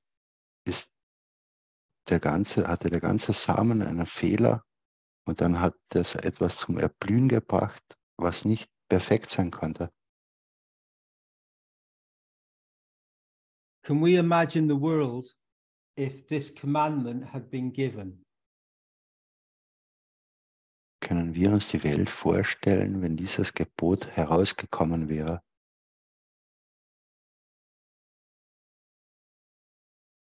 There would be no wars. Da wären keine Kriege. Families would be united, sharing and giving unconditionally. Society would be functioning all across the planet in harmony. Familien würden sich wieder vereinigen. Die Gesellschaft würde um den ganzen Planeten in Harmonie sein. And you can fill in the rest for yourself, because you know within inside yourself if there's no lie given, how big, how enormous, how incredible life would be in this precise moment for each and every one of us. Und wenn es keine Lüge gäbe und in uns selbst gäbe, gegenüber uns selbst, wie wunderschön und wie überwältigend wäre dann das Leben für jeden Einzelnen von uns. Both in physicality and the soul of the man. Beides in der Physikalität und in der Seele des Menschen. So now we can see how theology has been a tool to possess, and it was a lie. Jetzt können wir klar sehen, wie Theologie ein Werkzeug war, um zu besitzen, und mit welcher Lüge es gemacht wurde. The beauty of the man and the soul of the man has taken the meaning that was given and, to the best of its ability, brought forward as many beauties as possible. However, the seed was incorrect. However, many that follow the faith and have a belief have done everything they can through their soul interaction to bring about a beauty. However, the seed was incorrect. Also, wie auch immer der Same fehlerhaft war, die ganzen Menschen haben trotzdem natürlich versucht, das Schönste daraus zu machen, auch wenn sie es nicht verstehen konnten, dass etwas fehlt. Aber sie haben immer danach gestrebt, das Schönste zu machen und haben es trotzdem gemacht, obwohl sie das natürlich nicht machen konnten, weil dieser Fehler im Samen war.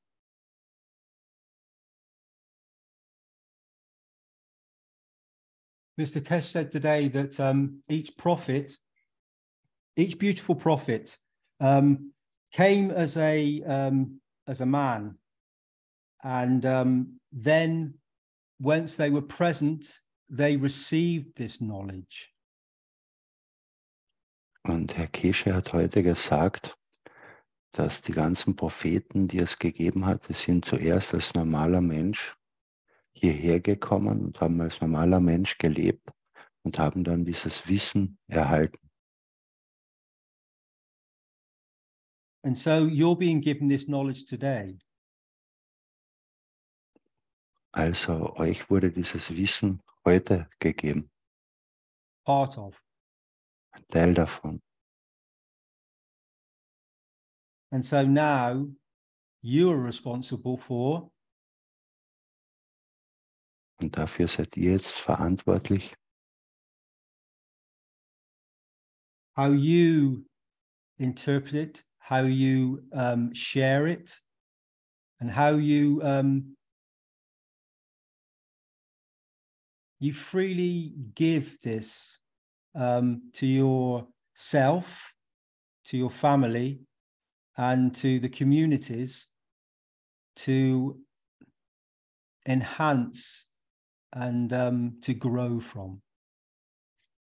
Und ihr seid jetzt dafür verantwortlich, wie ihr es interpretiert, wie ihr es weitergebt, wie ihr es frei, bedingungslos weitergebt an eure Familien, an eure Gemeinschaften, sodass sie dadurch erhoben werden und wachsen können.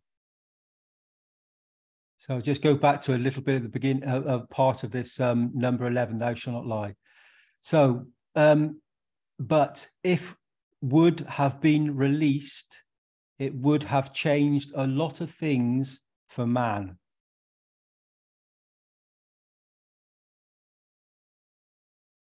Und Ding geht nochmal zurück, ein bisschen zu diesem 11. Gebot. Und wenn es veröffentlicht worden wäre, hätte es viele Dinge für den Menschen verändert. And so it's now been released, and you have understood it. So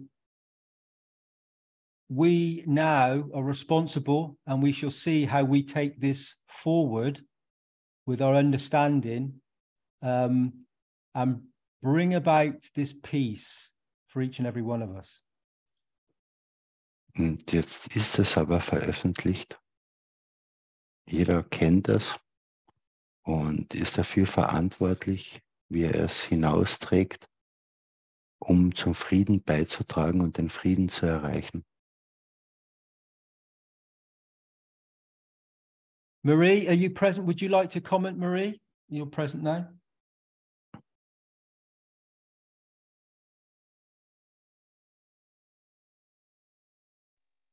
I'm present, but I'm outdoors, so it's blowing a lot here.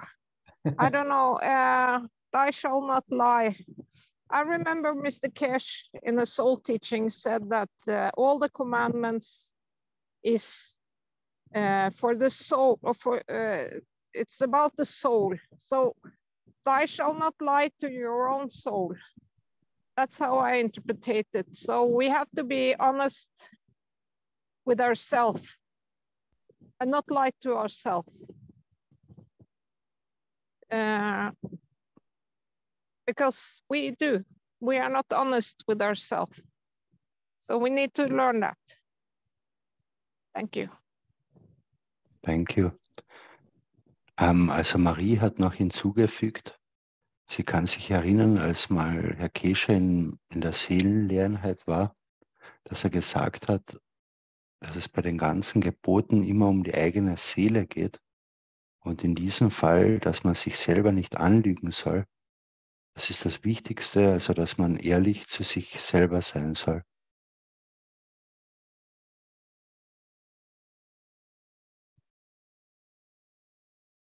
So we all have situations that arise in our daily lives, in each moment where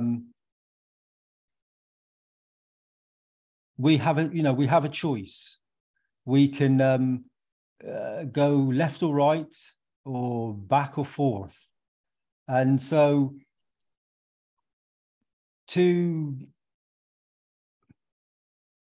to get to a certain position, we may lie to ourselves and say, I need to go left, knowing that we really need to go right. However, left is an easier path. And so I don't have to deliver myself into a place that's going to cause me any harm. So I lie to myself. Also es kommen immer Dinge in unserem Leben hoch, wo wir vor die Wahl gestellt werden, wo wir uns entscheiden müssen, links oder rechts, nach vorne oder nach hinten. Und oft wissen wir, dass wir nach rechts gehen müssen, aber wir gehen trotzdem nach links, weil es irgendwie als einfacherer Weg erscheint. Und wir gehen nach links, und genau das ist eben, dass wir auf unsere Seele hören, auf unser Inneres, was uns den richtigen Weg zeigt, und dem müssen wir folgen. Or if I think I'm a good person and I'm lying to myself because maybe I'm not good enough, or not good enough, but as good as I want to be. Like lying to yourself about yourself in a way. That's my interpretation of it. I think, yeah, I think I'm good, but might not be as good as I could be. Also es ist auch eine Weise, wie es Marie versteht, dass man sagt, dass man sich selbst gut findet, dass man Gutes tut und so weiter, aber man möchte sich nur dort sehen, dass man Gutes tut und gut ist, aber dabei verhält man sich in einigen Bereichen nicht so und lügt sich somit auch selber an.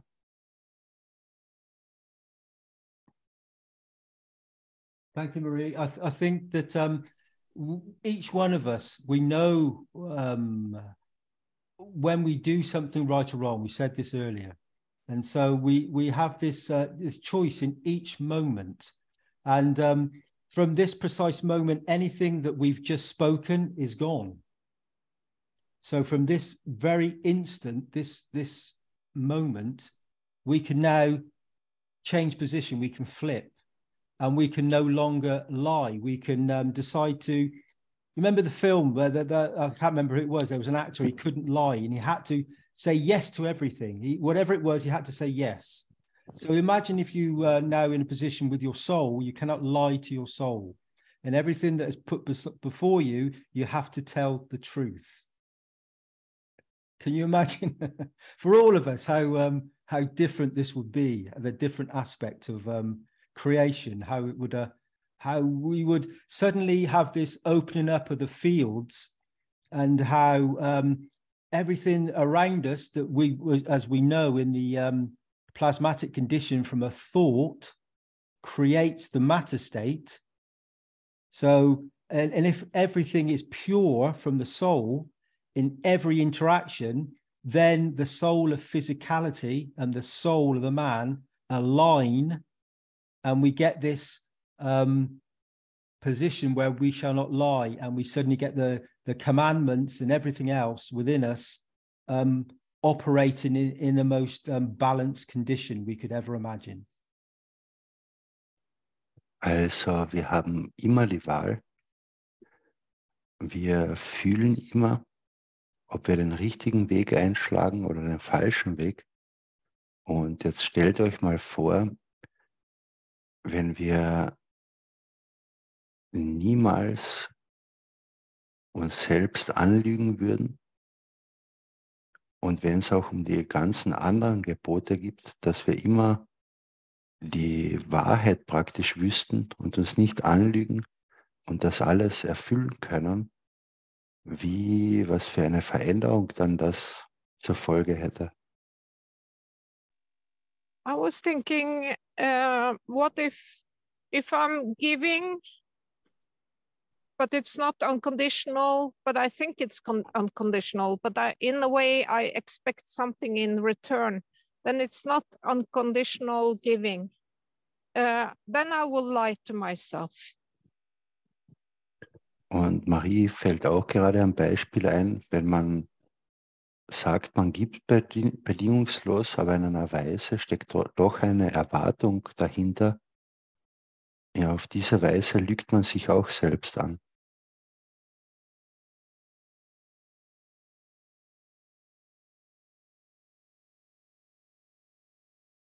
Marie, I have the rest of this number 11, thou shalt not lie. Can I read the rest out? Is that okay?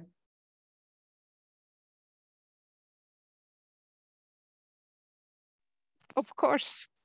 Okay, so I'm going to read the rest out because it involves Marie, because Marie's has been part of this. Okay, so MK, you see the soul shall not lie, is because now we understand why. Also Lin liest noch vor, was Herr Kesche geschrieben hat. Und man soll nicht lügen, denn die Seele weiß, warum. It's not just saying, okay, I am going on. Es ist nicht nur einfach so, dass man sagt, okay, ich fahre fort. Because now we see the structure of the soul. Weil wir jetzt die Struktur der Seele sehen. We see, as even in the teachings yesterday, Wir haben das auch in der Lehrenheit gestern gesehen, in the American teaching, im amerikanischen Teaching. I tried to explain. Ich habe versucht zu erklären, We see the colors of the soul. wir sehen die Farben der Seele. It's not anymore to hear, to judge. Es geht nicht nur mehr darum, zu hören und zu richten oder urteilen. It's to feel with the emotion of the soul. Es ist das Gefühl mit der Emotion der Seele, To observe and see what suits. um zu beobachten, um zu sehen, was passend ist. So, at the soul level, you never lie. Also auf der Seelenebene lügt man niemals. You cannot be lied. Man kann nicht angelogen werden. Lying, it doesn't exist. Lügen existiert nicht. When you put it in that way, Wenn man es in dieser Weise sieht, we understand at the end of it, we'll be judged by the soul itself. und wenn man es versteht, dann wird man am Ende von der Seele selbst beurteilt werden. There is nothing else than judging by the soul itself. Da ist nichts anderes, als durch die Seele beurteilt werden, durch die Seele selbst. So, can you lie? Also kannst du lügen, Can your soul lie? kann deine Seele lügen. It's very simple. Es ist sehr einfach. Now we understand, even from the 150 teachings back, Jetzt verstehen wir auch von den 150 zurückliegenden Lernheiten, that in fact, now that we know, dass faktisch jetzt, wo wir wissen, in space, dimension of space, in der Dimension des Weltraums, You cannot lie man nicht lügen kann, because it is transparent. weil es transparent ist. The whole understanding is that you cannot lie. Das ganze Verständnis ist, dass du nicht lügen kannst. It's an open channel. Es ist ein offener Kanal. So Marie asked a question. So it has to do with transparency. Und Marie hat die Frage gestellt, also hat es zu tun mit Transparenz. MK, it's correctness. Kesha sagt, seine Korrektheit. Marie, okay. Marie sagt, okay. MK, it's two different transparencies. Mr. Kesha sagt, das sind zwei unterschiedliche Transparenzen. Transparency can be transparent, but we are still lying. Transparenz kann transparent sein, aber wir lügen noch immer. So that's quite a big teaching there, as we can see, the transparency of lying to the soul doesn't exist. The soul doesn't lie and doesn't understand lying, so you can't lie when you're in line with your soul. Also wir sehen, das ist eine sehr tiefe Lehre und die Seele, man sieht, die Seele kann nicht lügen. Und man kann nicht lügen, wenn man auf einer Linie mit der Seele ist. So, Andreas, do you have any comments to make on what was just delivered there? No, but maybe someone else has to say something. Yeah. Hat von euch noch irgendjemand hier etwas zu sagen oder möchte etwas fragen?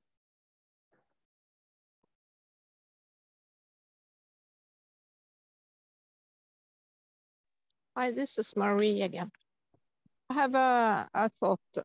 I remember Mr. Kirsch teaching us, I think the Cup of Man, to teach us that the universal community will see our sincerity or that's why we cannot lie, because they will see the color of our soul in a way.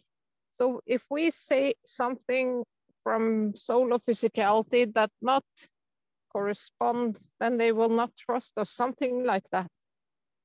But we are in space, we will be in a way transparent, so they will see our intentions. Yes, thank you. Also Marie kann sich noch an eine Lehrenheit von Herrn Keshe erinnern, wo es um den Cup of Man, um den Becher des Menschen ging. Und da hat er gesagt, dass wenn wir im Weltall unterwegs sind, dass uns die anderen Seelen oder die universelle Gemeinschaft eben unsere Farben sieht und sofort weiß, ob wir die Wahrheit sind oder die richtige, welche Intention wir haben. Und wir sind eben da völlig transparent.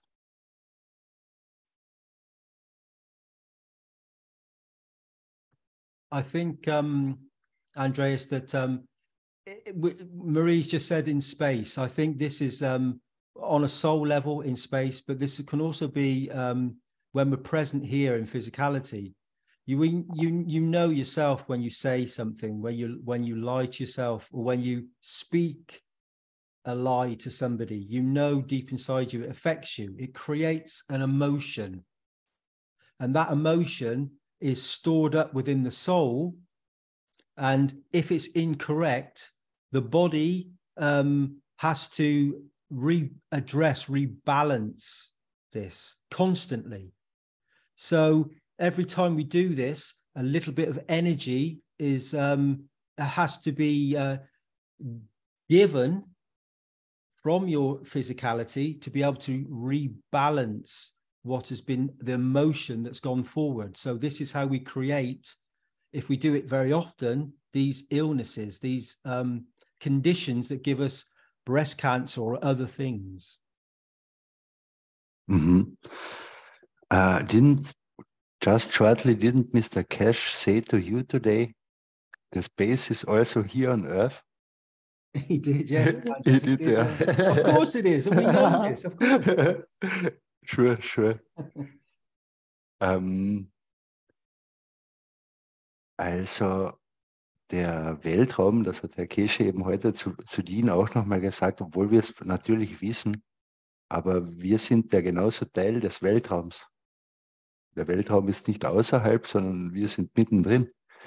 Und der Dean hat gesagt, dass wir, wenn wir eben die Unwahrheit sagen oder lügen, dass wir jedes Mal eine Feldstärke dabei haben, es spüren, egal ob wir bewusst lügen oder unbewusst, wir spüren es irgendwie und es wird dann praktisch in einer Datenbank gespeichert, diese Emotion. Und je nach der Konstellation an unterschiedlichen Lügen oder so kann es zu unterschiedlichen Krankheiten dann davon kommen.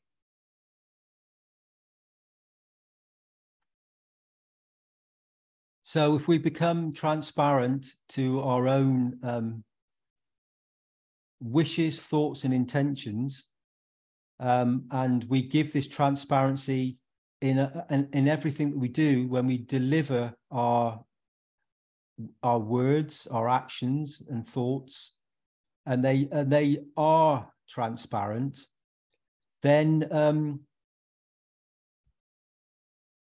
we don't carry the baggage. We don't carry the emotion to give ourselves other conditions. And so you will start to have a field strength. You will radiate within your environment in a different way, in a most beautiful way that will be coherent and emanating from your core, from your central core, which is a beautiful star. Und wenn man eben transparente Gedanken und eine transparente Intention hat und die auch rein ist, dann führt das zu einer Emotion im Gleichgewicht und die volle Energie kann ausstrahlen und wird auf die Umgebung ausstrahlen und man wird dann praktisch zu einem Stern, der das ausstrahlt.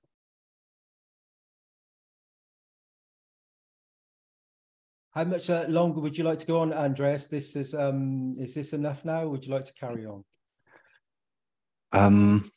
It's our meeting, and what needs to be added, and everything is okay. But we can go to the 21st commandment. Okay. Which is the one we've done, that thou shalt not possess? The 22nd, sorry. Yeah, the 22nd is detachment. Also ich habe noch gesagt eben, weil Dean mich gefragt hat, ob wir weitergehen können. Es ist unser Meeting und was auch immer gesagt werden muss oder was jemand sagen möchte, ist immer willkommen. Wie ihr seht, es gibt so viele Wege und Richtungen, in denen man denken kann und das bringt uns immer weiter. Andreas, ich würde dich gern beim Wort nehmen. Ich kau gerade auf einem Gedanken rum, wo ich nicht wusste, ob ich ihn aussprechen soll. Das tue ich jetzt hiermit. Dean sagte, du sagtest, Dean, oder hast die Frage gestellt, was wäre denn gewesen, wenn Moses alle diese Gebote veröffentlicht hätte? Was wären wir für eine Menschheit geworden? Wo wären wir heute? Wenn ich den Gedanken jetzt weiterspinne, könnte ich mir vorstellen, das wäre ein wundervolles Leben gewesen, die letzten paar tausend Jahre, und wäre es heute immer noch. Auf der anderen Seite war es das nicht. Es war nämlich eher voller Grausamkeit und Leid. Und ich weiß gerade nicht, ob ich es formuliert kriege. Es muss irgendeinen Sinn gehabt haben, dass es war, wie es war. Weil sonst wäre das ganze Leiden sinnlos gewesen und das kann ich mir nicht vorstellen. Dean, you said, or you asked the question, what world could it have been in case Moses had released all the commandments? And it should have been surely a beautiful world for the last few thousand years, and even it will be today, but it wasn't. And at the same time, there comes the question to me, why have mankind go the way it did? Because I cannot imagine that there is simply no sense in all of that suffer we have had for the last few thousand years. I'm just searching for the sense in what was. Do you understand what I want to say?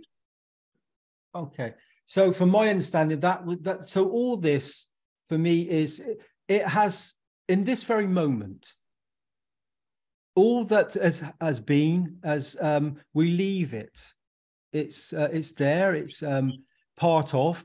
Now we step away from that. Now we go to an understanding that from this precise moment, we move forward with love and joy and sharing and giving, and the knowledge that we carry. We don't need to look back. That is a position that has taken place. Right or wrong, whatever happened is done. We now, from this precise moment, with our enhanced ability of the essence of the soul that is present now, and we've elevated ourselves by receiving this knowledge. And now we've received it, we can now move on, move forward. Okay, let me please translate that. Also Dean sagt dazu, was auch immer gewesen ist, wir sind jetzt, wie auch immer es war, wir sind jetzt an diesem Punkt hier angekommen, um eben dieses Wissen jetzt zu empfangen und von diesem Punkt aus uns zu erheben und einfach nur weiterzugehen. Andreas, wenn du das noch vervollständigen kannst oder willst, mach's bitte. Ja, das war ein total wichtiger Punkt jetzt, weil wir müssen in der Gegenwart leben, im Jetzt, und wir haben eben dieses Wissen erhalten und wir brauchen unsere Aufmerksamkeit nicht mehr dorthin stecken, wo der Schrecken regiert hat und das Scheußliche, sondern wir haben jetzt immer die Wahl, wie wir weitermachen. Genau jetzt in diesem Moment. Und wir haben die Wahl, ob wir uns auf Verschwörungstheorien konzentrieren, ob wir uns auf das Böse konzentrieren, was auf der Welt passiert, oder wir können uns auf das Schöne konzentrieren, auf das Verstehen und das teilen und somit eine schönere Welt erschaffen.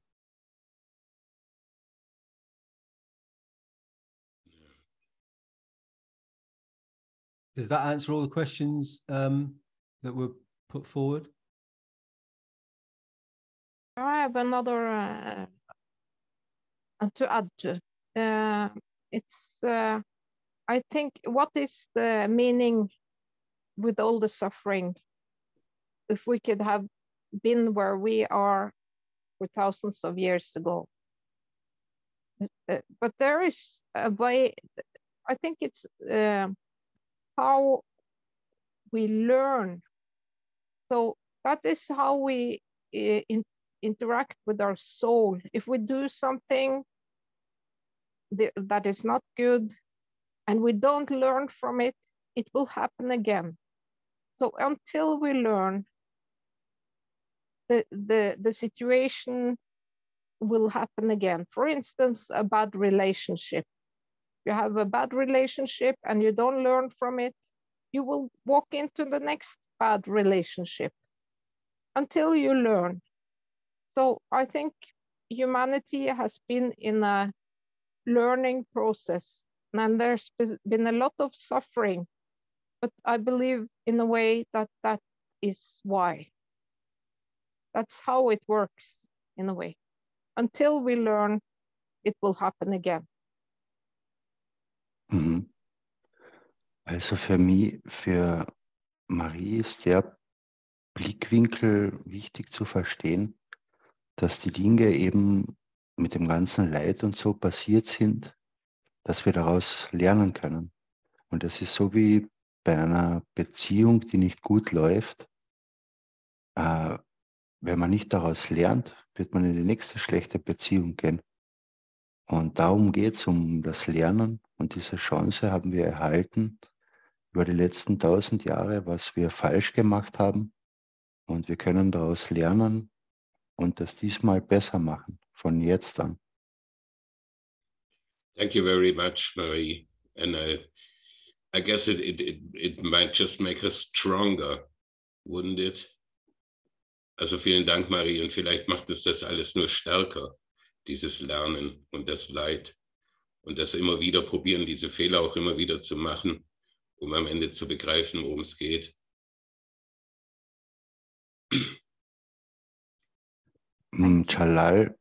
Jalal mentioned one time, if we go out to other civilizations, we can also teach them not to make the same mistakes what we have done. Also Jalal hat auch mal gesagt, wenn wir jetzt hinausgehen, dann können zu anderen Zivilisationen und sehen, sie gehen in eine falsche Richtung oder ja, dann könnten wir ihnen auch durch unsere Erfahrung helfen, was sie eben nicht tun sollten. So the sense might be, it makes us the teacher. Also könnte der Sinn oder einer der Sinne auch sein, dass wir am Ende die Lehrer sind durch die Erfahrungen, die wir gemacht haben. Das wäre ein schöner Sinn für all das.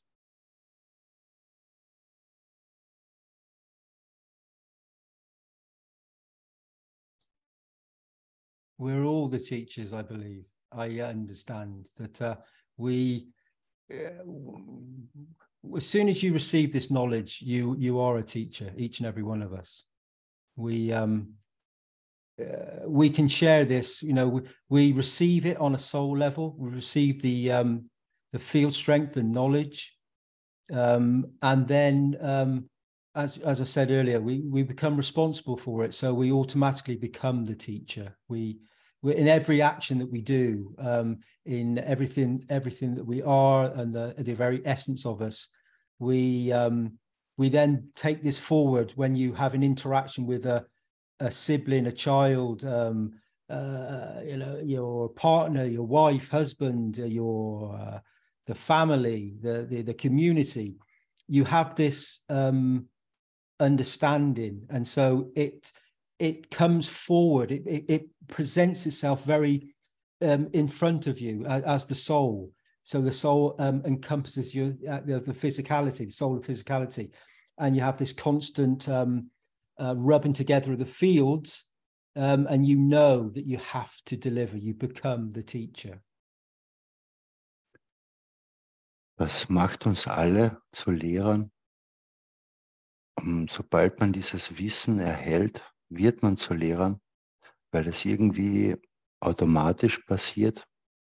Und wenn es Probleme in der Familie gibt, dann weiß man, was die Lösung dafür ist und kann eben dieses Wissen lehren, sodass es auch andere verstehen, dass sie deren Probleme lösen können.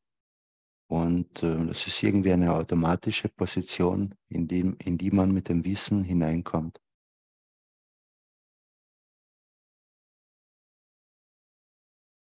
So I think the next commandment, number 22, detachment. This one, I think, we have time for this, Andreas, today? Yes. Okay. So I will read this next one, and then we can discuss it more. So MK, detachment. I remember seeing Moses when he received, he was so joyful. Herr Kesche hat dazu gesagt, er kann sich an Moses erinnern, als er diese Gebote erhalten hat, da war er sehr glücklich. He was jumping up and down. Er ist auf und ab gesprungen. And then at one point, Und an einem Punkt, that's why he took time in the mountain. war das der Grund, warum er sich Zeit am Berg genommen hat. When he started reading it to understand it, that he could interpret it in a physicality. Als er verstanden hat, also er hat dann verstanden, dass er es in einer physikalischen Weise interpretieren kann. He saw a lot of it wasn't what he came up to the mountain for. Er sagte, dass vieles davon nicht der Grund war, für was er auf den Berg gegangen ist. Then it said to him, take the whole, not the part. Und ich sagte zu ihm, nimm das Ganze und nicht nur einen Teil. He took the whole, Er nahm das Ganze, but by pretense of being heavy, he dropped the whole.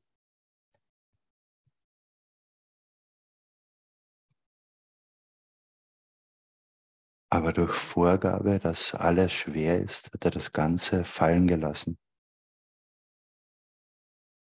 It wasn't written in stone, it was carried with his soul. Es war nicht im Stein geschrieben, es war in seiner Seele beinhaltet. He wrote it down. Er hat es niedergeschrieben. The heaviness was of the soul of the man. Die Schwere war von der Seele des Menschen, Not on the weight of the stones. nicht im Gewicht der Steine.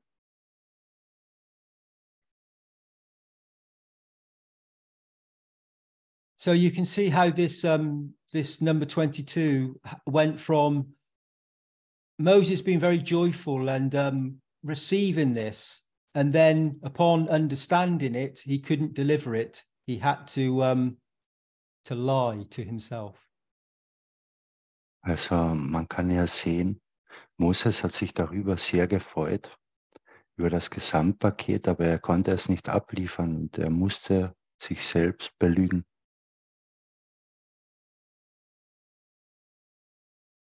So the heaviness was of the soul of the man, not on the weight of the stones. Also das Gewicht lag auf der Seele des Menschen und nicht als Gewicht der Steine. So he wanted to interpret this in his physicality, and it wasn't what he came up the mountain for. So he decided to take part of it that he could deliver, so that he could take a position for himself.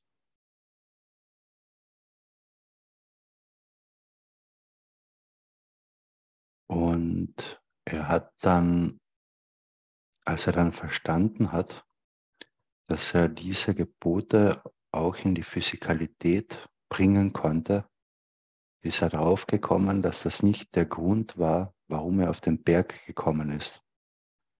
Und er hat dann eine Position finden müssen, wo er das in sein eigenes Leben integrieren hat können.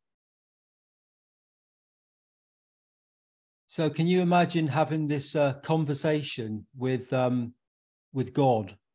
and God delivers this information to your soul, and you're very joyful. It's like, wow, God's speaking to me. I have all these beautiful intentions and everything, and then gradually realizing that I could not deliver this, say this, because I was not doing this. I was not acting, thinking, and speaking the same way. I had different intentions. Also könnt ihr euch das vorstellen? Ihr sprecht mit Gott und erhaltet dieses ganze Wissen und das ist wunderschön, aber ihr kommt dann plötzlich drauf, dass ihr das nicht abliefern könnt, weil es gegen eure Intention ist, gegen eure eigenen Wünsche, gegen die Wahrheit im eigenen Leben. So this time, the weight of the stones, the physicality, wasn't the actual the problem. This was the heaviness of the soul of the man not being able to deliver it in the physicality. Also das war nicht dieses Mal nicht das Gewicht der Steine, sondern es war das Schwere für die Seele oder auf der Seelenebene, nicht in der Lage zu sein, das in die Physikalität des Menschen zu integrieren. And it's strange how the soul always knows, because in the very moment that I speak these words, commandment number 22, it's now 10 o'clock 22 here, and the bells of the church were just chiming to signal this. Es ist gerade sehr aufregend, wo wir beim 22. Gebot sind und es war gerade eben 22 Uhr und die Kirchenglocken läuten. And so this is the beauty of the soul. You cannot lie to the soul. And within the environment now, I've just experienced these words manifesting because we are speaking about something that has a field strength of the emotion of humanity.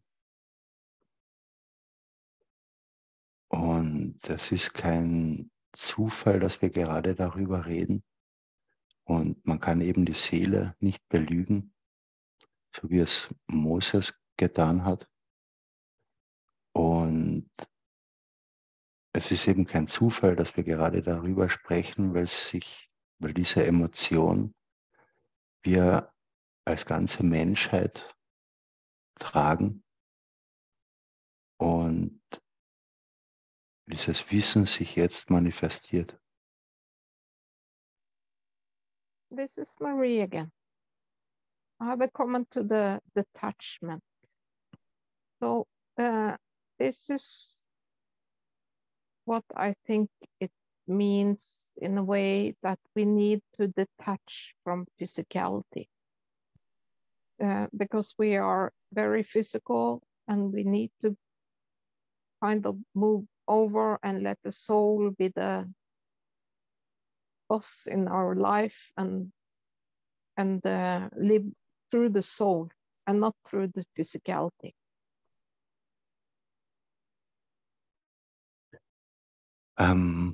Diese Loslösung ist sehr wichtig zu verstehen, dass wir den Pfad der Seele leben sollen, weil wir ebenso an die Physikalität angeheftet sind oder an unseren Besitz und das Ganze.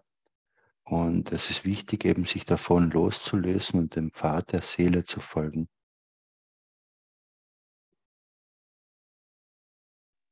I think Mr. Kirsch many times have said that the physicality is irrelevant because the soul is so much stronger and more powerful and more it's the right way for us to live through our soul.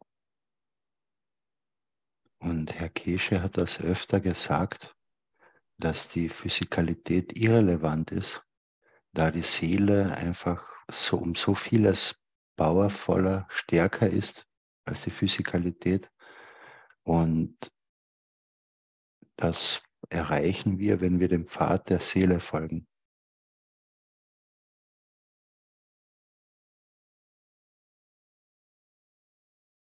So Marie, when we live through the soul, so when we become the soul at the forefront of our very being, then the physicality has a beautiful existence. Is this what you're saying as well? Good question, I have to translate. Also Dean fragt, ob das, was Marie sagt, das ist, dass wenn wir den Pfad der Seele beschreiten oder folgen, dass dann die Physikalität automatisch eine wundervolle Existenz hat. Please, Marie.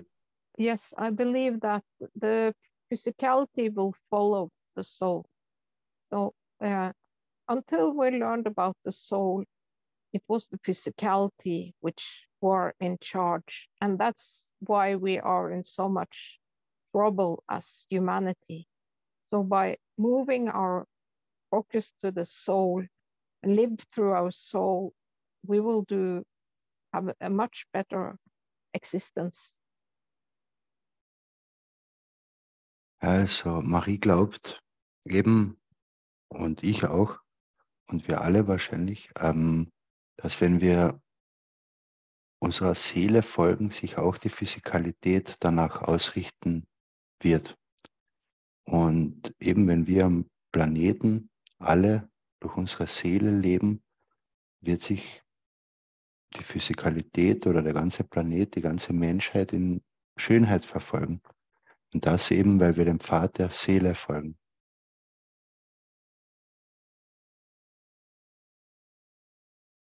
So I think that take the whole, not the part. He took the whole. But by pretense of being heavy, he dropped the whole. Hat also das Ganze genommen und nicht einen Teil davon, aber durch Vorgabe, dass es schwer ist, hat das Ganze fallen gelassen. It wasn't written in stone, it was carried with his soul. Es war nicht im Stein geschrieben, sondern es war beinhaltet in seiner Seele. He wrote it down. Hat das niedergeschrieben. The heaviness was of the soul of the man. Die Schwere kam von der Seele des Menschen. Not on the weight of the stones. Nicht vom Gewicht der Steine. And there's one point I'd like to put you at the very beginning of this. So MK, detachment. I remember seeing Moses. Und da ist ein Punkt von ganz am Anfang von Herrn Keshe, eben das, was gerade vorgelesen wurde, zum Thema Loslösung. Ich erinnere mich, Moses gesehen zu haben. I say that again. MK, detachment. I remember seeing Moses. Ich wiederhole das noch einmal. Loslösung. Ich kann mich erinnern, Moses zu sehen. When he received, he was so joyful. Als erhalten hat, war er sehr glücklich. He was jumping up and down. Ist auf und ab gesprungen. And then at one point, that's why he took time in the mountain. Und dann an einem Punkt, das ist es, warum, hat er sich Zeit am Berg genommen. When he started reading it to understand it, that he could interpret it in a physicality. Als es angefangen hat zu lesen, es zu verstehen. Could you repeat it, please? So when he starts reading it to understand it, that he could interpret it in a physicality. Als es gelesen hat, zu verstehen, dass es in der Physikalität interpretieren konnte. He saw a lot of it wasn't what he came up the mountain for. Hat gesehen, dass vieles davon nicht das war, warum auf den Berg hinaufgegangen ist. So Moses went up the mountain expecting, anticipating something, so a field strength, and when it was delivered to him, he realized that it wasn't what he came up the mountain for. So he took the whole, not the part. He took the whole, but it was so big for him, so heavy on a soul level, that he dropped the whole and delivered the part. Also ist mit einer Erwartung auf den Berg gegangen, aber als ihm dann alles gegeben wurde, ist es ihm auf Seelenebene zu schwer geworden und hat dann alles fallen gelassen, dann nur das zu verwenden, was verwenden konnte, aus seiner Erwartung heraus.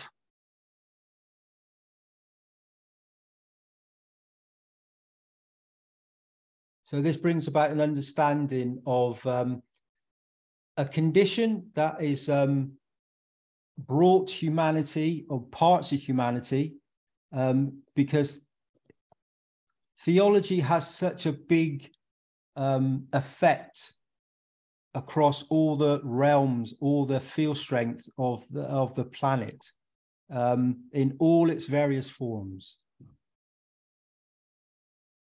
Also das bringt dann ein ganz neues Spiel herein durch die Theologie, weil sie ihre Feldstärken, unterschiedlichen Feldstärken in allen Formen und Gestalten rund den Planeten hat und alles beeinflusst. And so we've opened this up now, we understand, and now we, from this moment, we go forward with our enhanced knowledge, and we now operate, we function in a different way, a different field strength. Also wir haben das Wissen jetzt geöffnet und wir verstehen es jetzt und wir nutzen es jetzt, in einer anderen Feldstärke zu operieren, mit einer anderen Feldstärke.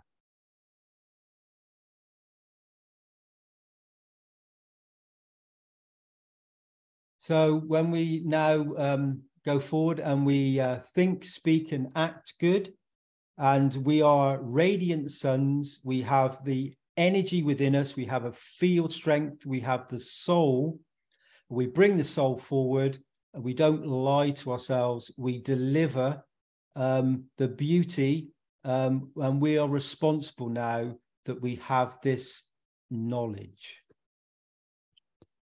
Wir sind jetzt verantwortlich, dass wir dieses Wissen haben und wir gehen jetzt hinaus und überliefern diese Feldstärke und diese Schönheit, die wir sehen können und haben. And I wish you all a beautiful evening, and with your new knowledge and your new understanding, and I wish you the most incredible moment in this moment. Thank you, Andreas. Und ich wünsche euch einen wundervollen Abend mit dieser Feldstärke und wundervolle Momente. Danke an alle. Ich habe mir gerade gedacht, ich sehe auch gerade diese Schönheit, so wie Moses. Und dann denke ich daran, wenn ich wieder in die Physikalität zurückkehre und ich verstehe Moses, warum er das Ganze fallen hat gelassen, weil es einfach zu viel war für ihn in diesem Moment, an sich zu glauben. Und er hat sich eben selbst belogen damit, dass es eben nicht kann. Und ich mag aber an mich glauben und an euch alle glauben, dass wir es tun können, weil wir jetzt eben noch viel mehr wissen, als Moses gewusst hat zu dem Zeitpunkt. Und wir sehen die Schönheit davon und wir können und werden es tun. So I added, I experienced in a way now the same thing like Moses did. I thought it's so beautiful now because we receive the understanding and everything is clear, and after this meeting or tomorrow we will be again, every one of us, in the physicality again, and then we get the same test in a way like Moses got it. But I believe in myself as well as in all of you that because this time we know much more as Moses did, and we learn out of it, out of the mistakes, out of the past, and we are not alone. We are here for each other, and that's the way we can manage it, and we will do it. Thank you. Thank you, Andreas. Can I just quickly say, sorry, I don't know if I interrupted somebody. So can you now see that everybody looked up to Moses? Now we understand that Moses was equal to us, not higher nor lower. And so there was no kingship. And there is no kingship in this moment. You are all equal. Thank you for your beauty. Thank you. Also jetzt können wir sehen, wir haben immer zu Moses aufgeschaut, aber jetzt verstehen wir, dass wir nicht anders sind als Moses. Wir sind gleichwertig und jeder von uns ist gleichwertig. Und das ist die Schönheit davon.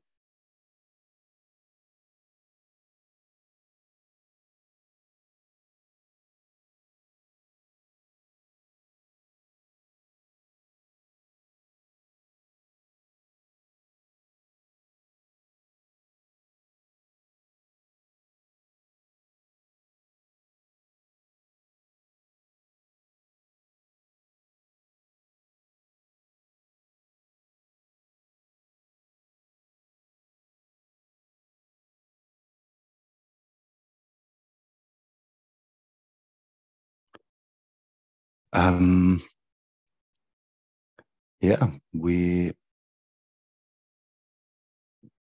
could go. I have no stress. And if you want, we could go to the next commandment. Yeah, okay. You want to go to the next one? Okay. If it's okay for you all, yes. Yeah, if it's okay for everybody else, because sometimes they can, because there's a lot of information to take in, Andreas, but if you want to do that, we can do that. I believe it's a good moment because it's the birthday of Mitra and we are at the end of the commandments, or coming to the end, and maybe today is the right day for it. Okay.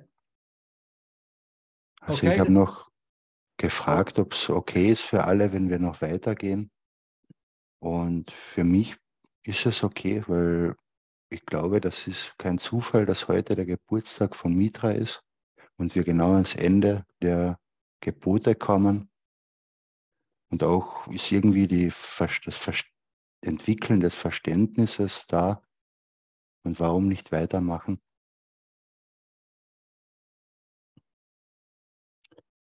Und das 23. Gebot ist, du sollst an einen Schöpfer für alle Menschen glauben. And the 23rd commandment is, thou shalt believe in one creator for all men.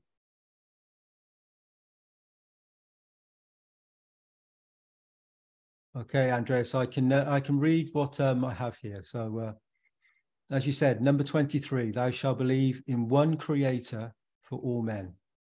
And MK, thou shalt believe in one creator for all men. Then how could he divide those who are his followers and follow his God and those who do not? Also Dean liest das vor, was er aufgeschrieben hat. Du sollst an einen Schöpfer für alle Menschen glauben. Und wie konnte er dann die Menschen teilen? And what was the last sentence? Or could you read it again, please? I can read it again, yeah. So it says that then how could he divide those who are his followers and follow his God? Wie konnte er dann seine Folgenden teilen und seinem Gott folgen? And follow his God. And follow his God, yeah. Und seinem Gott folgen. And those who do not. Und diejenigen und denjenigen, die es nicht tun. So then we go to MK. It says, if Moses would have thrown all of the 10 commandments in the bin. In the bin? In the bin, yeah. What's the bin? Dustbin, the trash. Rubbish. How is it? Sorry. If Moses would have thrown all of the 10 commandments in the bin. Wenn Moses alle seine 10 Gebote in den Müllkübel, in den Müll geschmissen hätte.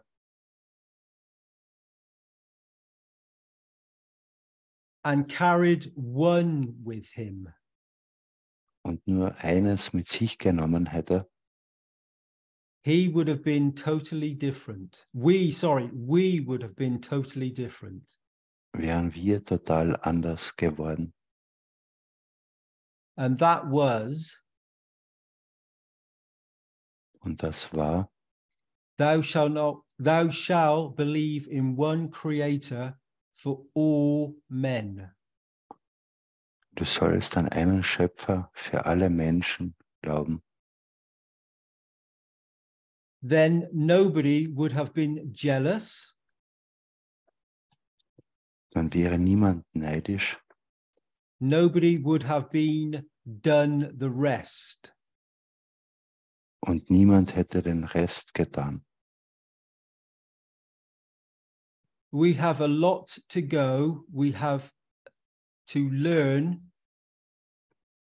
Wir haben weit zu gehen, zu lernen. But the problem is. Aber das Problem ist. This school has 7 billion students. Dieses Ziel hat 7 Milliarden Studenten, Schüler. And we have all sorts. Und wir haben alle Sorten. Those are who have. Diese sind, welche haben. Carry a lot of lines of abbreviation. Abbreviation. Yeah, I don't know what that would be. I don't know. You don't know abbreviation? Abbreviation, yeah, it's different aspects of, of different names. How do I translate that? I don't know. I don't know. Okay. Okay. Darf ich vorschlagen, Abkürzung? Mhm. Also das sind die Initialen. Aber die englische Bedeutung ist ein wenig anders. Das ist Abwandlungen passt vielleicht besser. Mhm. Sie kennen viele Abwandlungen. So I'll say that again. It says, carry a lot of lines of abbreviation of names of doctors and professors, and their soul is still in the nursery.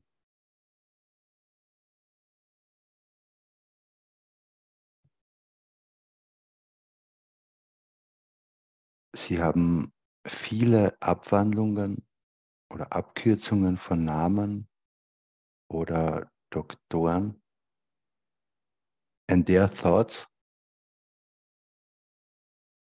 So those are, we have to carry a lot of abbreviation of names of doctors and professors, and their soul is still in the nursery.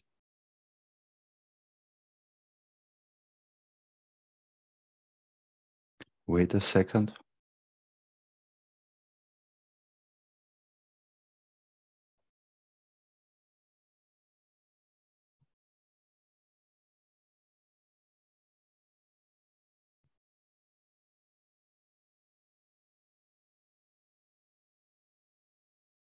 Also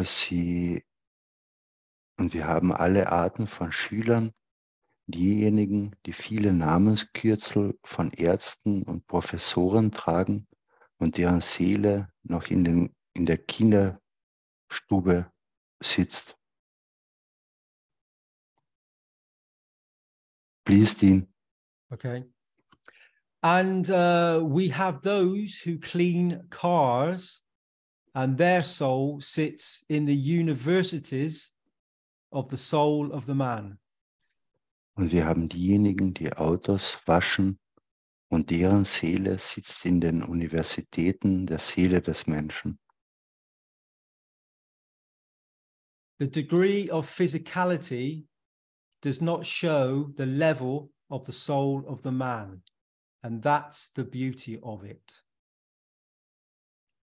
Die Bewertung der Physikalität zeigt nicht das Level der Seele des Menschen.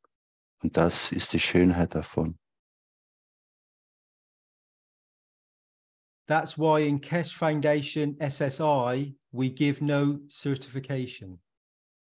Das ist es, warum wir im Keshe Foundation Raumfahrtinstitut keine Zertifikation oder keine Zeugnisse austeilen. Because we only teach. Weil wir nur lehren. And the elevation of the soul of the man. Und die Erhebung der Seele des Menschen. At the point of need.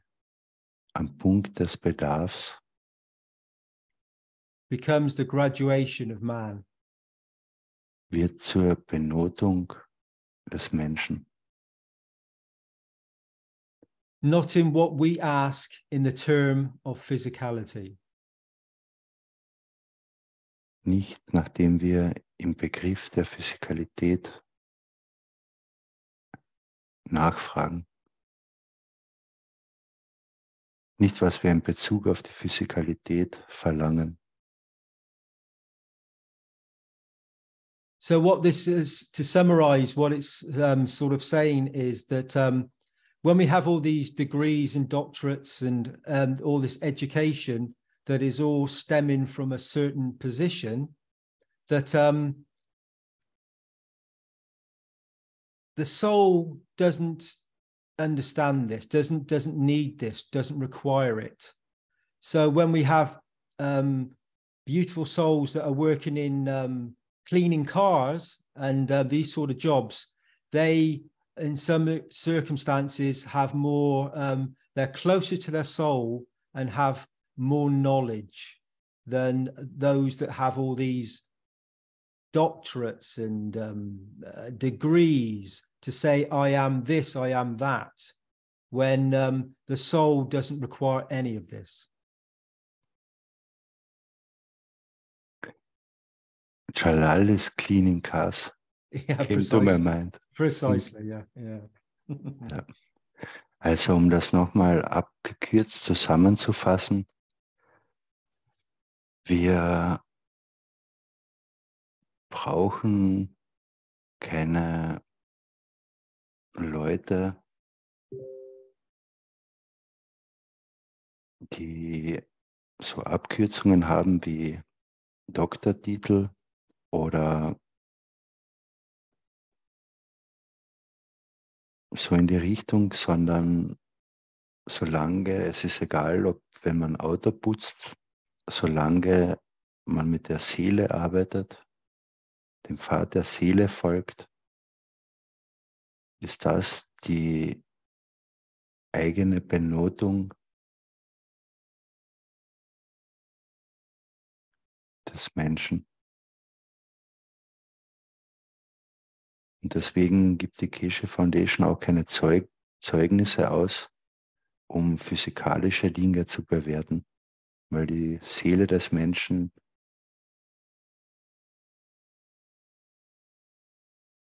nicht bewertbar ist oder man sich nur selbst bewerten kann.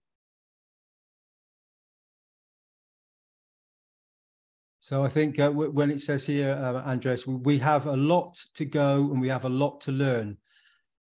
But the problem is that this school has 7 billion students and we have all sorts. Und wir müssen einen weiten Weg gehen, um das zu lernen. Aber das größte Problem ist das, dass wir 7 Milliarden Menschen haben von allerlei Art. So when you have spent years of your life becoming this doctor or physician or to learn a degree, for you to suddenly realize that it's on a soul level is not worth the paper it's written on is a very difficult thing. Most people cannot let that go, so they lie to themselves. They need to hide. They need this part to make them look, I am declaring myself to be this in this position, and I have this kingship. I am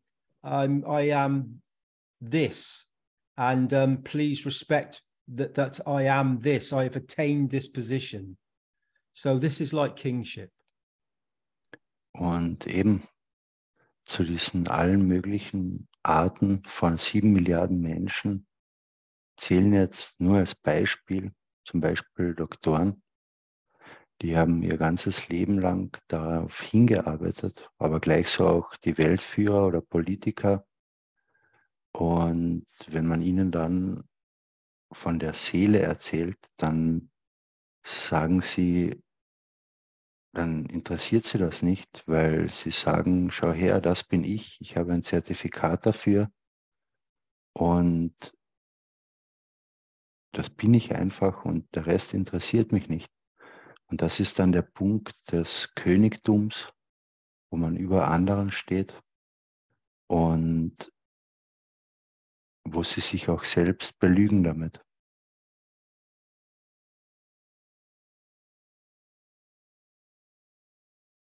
So we carry a lot of lines of abbreviation. That's lots of different names and lots of different. I have many different names behind me that I have attained in the physical life. We need, or this is required to a certain extent, to for us to be in society, to actually act in society. However, on a soul level, none of this is required. And as we spoke about earlier, when we start acting on a soul level, then we won't need all these names and everything. We will start acting in a totally different way. And then we will have none of this being higher, being in a position. Everybody will be equal, from the person on the street cleaning cars, however you want to describe it, up to governmental levels and beyond. All equal. There is no difference, and all should be treated the same. Detachment. Detachment, yeah. Also genau das ist es, was die Menschen loslassen, lernen müssen, weil in der Physikalität wird das vielleicht gebraucht in dieser Struktur oder ist gebraucht worden in dieser Struktur, die wir bis heute hatten, dass es eben ein Hierarchiesystem gibt und ich bin das und ich stehe über andere. Aber wenn man frei werden will und auf der Seelenebene sich befinden will, arbeiten will, dann muss man diese ganzen Titel und Positionen vergessen, weil auf Seelenebene sind alle gleich, jeder ist gleich wert und es ist egal, ob man ein Klo putzt, ein Auto wäscht oder was auch immer man tut, man ist gleich wert wie jeder andere.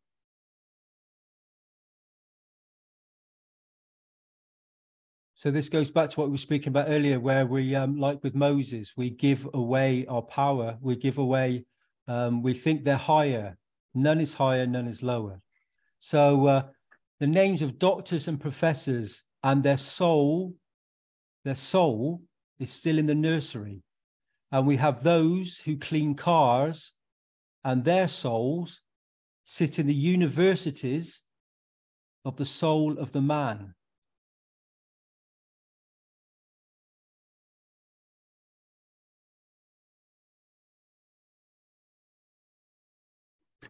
Und deren Seele ist noch immer in der Kinderstube. Und wir haben eben diejenigen, die Autos waschen und ihre Seelen in den Universitäten der Seele des Menschen sind. Die Note der Physikalität, das Zeugnis der Physikalität zeigt nicht die Ebene der Seele des Menschen. Und das ist die Schönheit davon. Und das war eben das, was Moses weggeschmissen hat.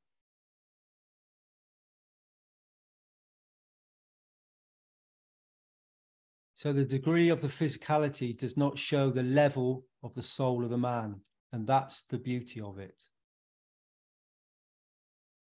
Also die Seele des Menschen, also die Note, das Zeugnis, die Beurteilung der Physikalität zeigt nicht die Ebene der Seele des Menschen und das ist die Schönheit davon. And that's why in the Keshe Foundation SSI we give no certification, because we only teach and the elevation of the soul of the man. Und das ist der Grund, warum wir in der Keshe Foundation keine Zertifikate ausstellen, weil wir nur lehren, und das ist die Erhebung der Seele des Menschen am Punkt, wo Bedarf besteht. Und das wird das Zeugnis des Menschen. So at the point of need becomes the graduation of man. Also am Punkt des Bedarfs wird es das Zeugnis zum Zeugnis des Menschen. Not in what we ask in the term of physicality. Nicht in dem, was wir in Bezug auf die Physikalität verlangen. So if we go back to the beginning again, thou shalt believe in one creator for all men. Wir gehen nochmal zum Anfang zurück. Du sollst an einen Schöpfer für alle Menschen glauben. Then how could he divide those who are his followers and follow his God and those who do not?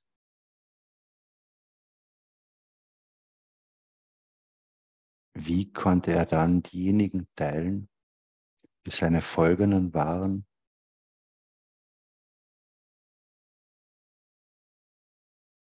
um seinen Gott zu folgen, und diejenigen, die es nicht tun? Sorry, that I have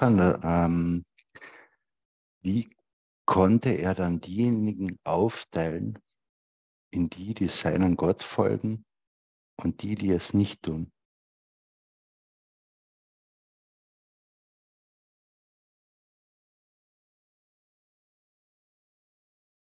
So we go back again. So I'm jumping around a bit here, Andres.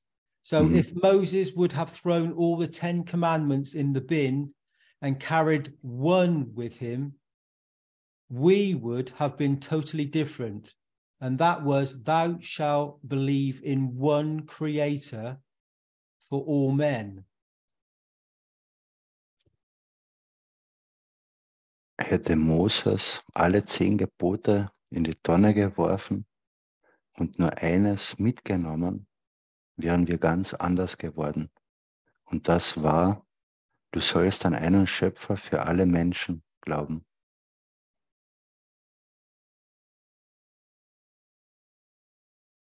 So all those commandments have given us all these different thoughts and intentions that has turned into, as he says, the abbreviation of names of doctors, professors, and all these other many different aspects.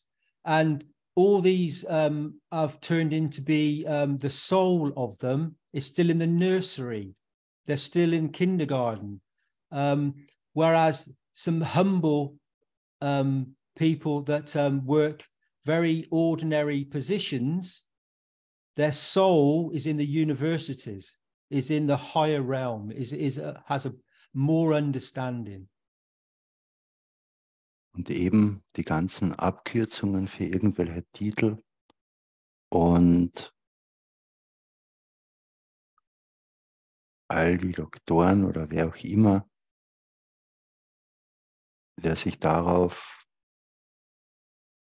anhält, ist noch immer im Kindergarten, und die ganzen Seelen, die demütig dienen oder demütig sind, egal was sie tun, egal ob sie ein Auto reinigen, befinden sich in den Hochschulen der Seele des Menschen, sind auf einer höheren Ordnung.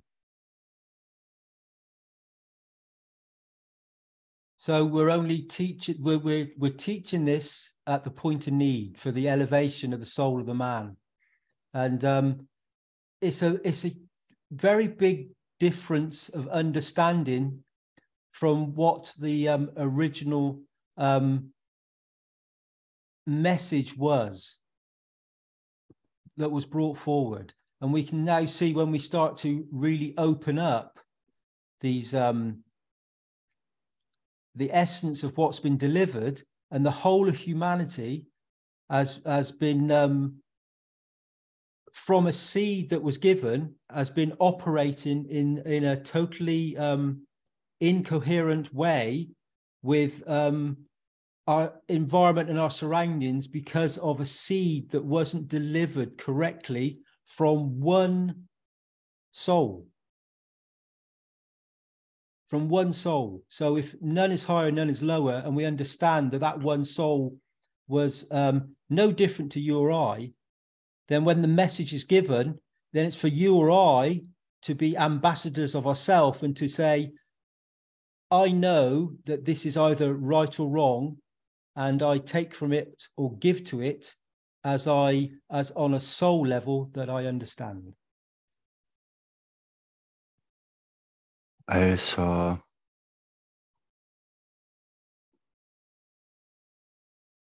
die Seele des Menschen wird am Punkt des Bedarfs erhoben, und das wird zur Benotung des Menschen,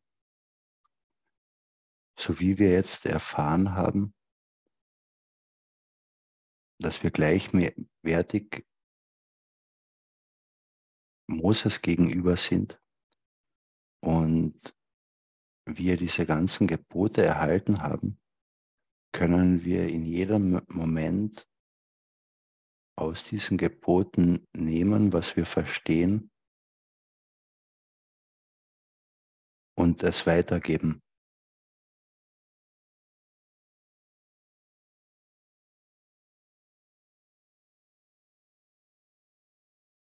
So I think that does anybody want to speak about this one, number 23? Do they want to interpret it to their understanding?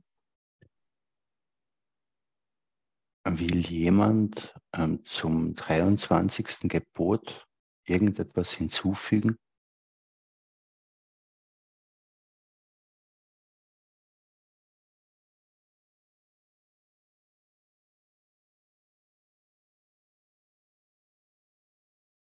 Okay, so then I think, Andreas, we can then, the way I see this, with number 24.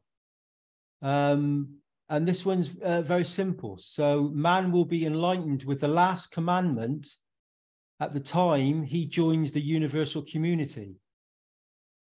And we are all experiencing this in this moment in the foundation. Many of us are taking these flights, and I know Andreas and many others have experienced this, Joseph and Marie and Jacko and many others.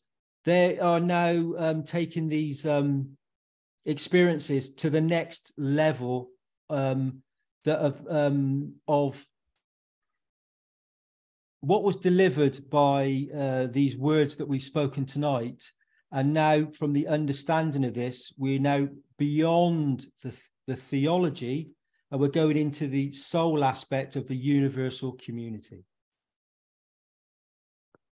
Und wir sind jetzt beim 24. Gebot, und das ist, der Mensch wird mit dem letzten Gebot zu dem Zeitpunkt erleuchtet werden, an dem er der universellen Gemeinschaft beitritt. Und das ist ein Punkt, wo wir uns alle befinden. Also nicht nur diejenigen, die auch in den Flugerfahrungen dabei waren, in den unterschiedlichen Flugerfahrungen. Es sind einige Leute hier, die bei den Flugerfahrungen dabei waren, ganz von Anfang bis jetzt, und auch am Freitag und am Montag. Und speziell jetzt am Freitag und Montag war es ja der erste Kontakt zur universellen Gemeinschaft. Und wir kommen zu einem anderen Punkt des Verständnisses, obwohl ich da noch bei Dean hinzufügen möchte, dass wir alle auch heute zu einem neuen Punkt des Verständnisses kommen. Und dass wir, so wenn ich von mir rede, und ich glaube, das ist bei allen von uns so, noch sehr viel lernen müssen, was die universelle Gemeinschaft genau ist und wie wir mit ihnen interagieren. Und ja, an diesem Punkt befinden wir uns gerade. I added a little bit because I want to point out that it's not only about the people who made the flight experiences, but it's about all of us, also in this meeting, or also to the people where we come in contact to, because we radiate that knowledge out. And even if we had been in the flight experiences, in the different ones, it's still a way to go, a way of understanding. And this way is for all of us the same. Yeah, thank you, Andreas. So that would have been the next thing I'd say. It was having the knowledge is the flight. It's the understanding. And so whether you take a flight with the foundation or you receive this knowledge, you're receiving an elevation of the soul. So you are taking flight. You are elevating, and by elevating yourself, then you will elevate others. Und egal, ob man einen Flug gemacht hat bei der Keshe Foundation oder nicht, wir sind alle Teil dieser Erhebung und jeder gibt und erhält, was er kann und was er braucht, um in der Erhebung weiterzukommen. Und wir sind eben alle Teil davon, Teil dieses Fluges.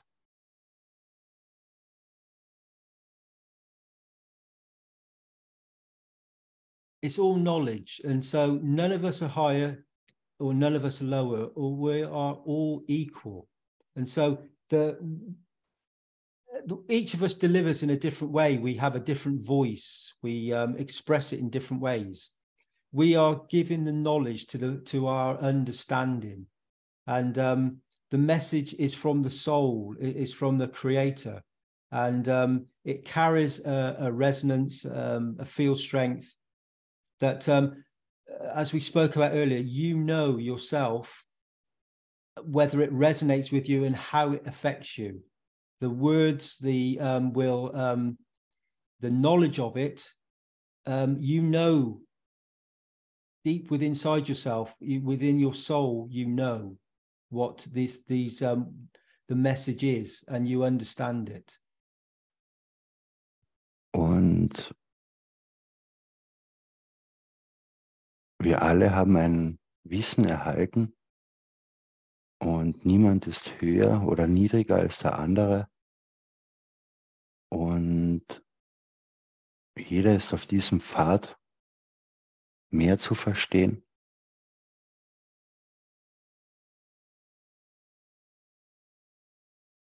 Now I lost you. What was the last point, Lynn? Sorry. We come to understand, effectively what I'm saying, Andreas, is that the knowledge is delivered. However you receive it, you've absorbed this information and it's part of you. So you have received an elevation of the soul, you've received your flight. Und dieses Wissen wurde abgeliefert. Und wie auch immer ihr dieses Wissen empfangt, in irgendeiner Weise kommt es an und erhebt die Seele. Und das ist Teil des Fluges. And then it goes back to, now you have that information, embrace it, allow, and understand, be gentle with yourself, don't lie to yourself, become close to your soul, understand your soul. Und heißt dieses Wissen willkommen, schätzt es, lügt euch nicht selbst an, seid vertraut eurer Seele und das ist das, was wir jetzt tun sollten, können.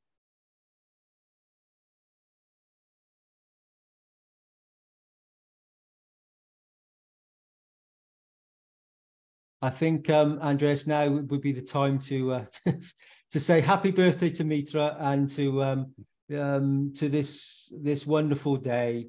And thank you all for being present and understanding some very wonderful knowledge that enlightens us and helps us to grow spiritually on a soul level, so the soul of physicality, and to elevate our soul, which is a very beautiful condition for humanity, man being kind to man in this very moment. Yes, thank you. Also jetzt ist, denken wir, ein guter Zeitpunkt, um aufzuhören auf Mitras Geburtstag, und sie ist für uns da, um zu erleuchten, um das Wissen aufnehmen zu können und um es zu verstehen, um es weitergeben zu können und so, dass die Menschheit freundlich zu sich selbst wird und ist.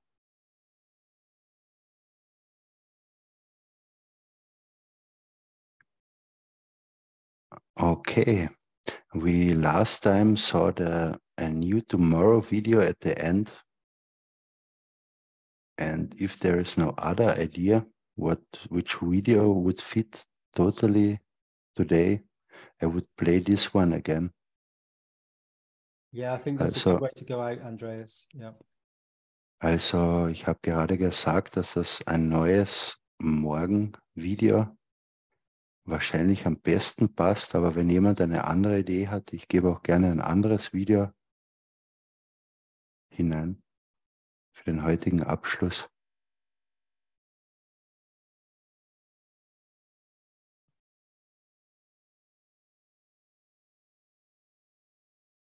Dankeschön, Andreas, for everything you do. Thank you all.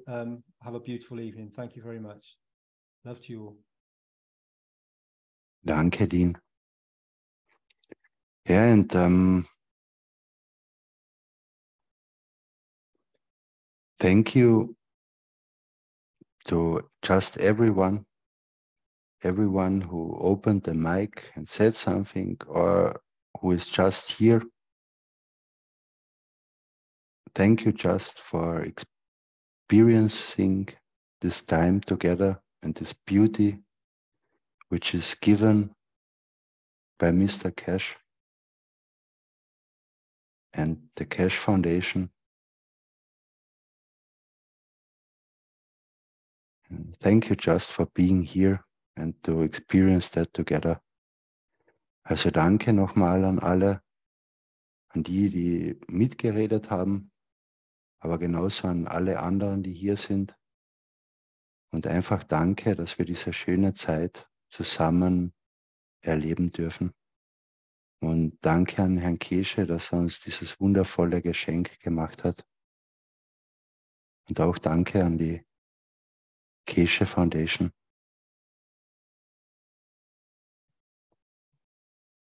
Vielen Dank, Andreas. Und ganz schöne Weihnachten an die ganze Cash-Familie. Genau. Schöne Weihnachten ebenfalls von mir. Und vielleicht habt ihr ja Lust, einfach auch das Mikrofon zu öffnen und vielleicht Danke und schöne Weihnachten zu sagen. Maybe you all want to open your mic and say thank you and Merry Christmas. Danke und schöne Weihnachten. Danke, schöne Weihnachten. Schöne Weihnachten. Danke, das wünsche ich euch auch. Thank you, I wish you all to you. Thank you and Merry Christmas. Yeah, danke. Merry Christmas to you all. Thank you so much. Danke und schöne Weihnachten euch allen. Hallo, hört ihr mich? Hallo, ja.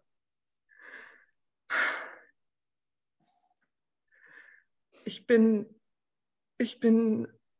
Bettina und ich bin irgendwie zu euch gekommen. Ich habe seit kurz vor 10 mitgehört und ich bin irgendwie ganz ergriffen.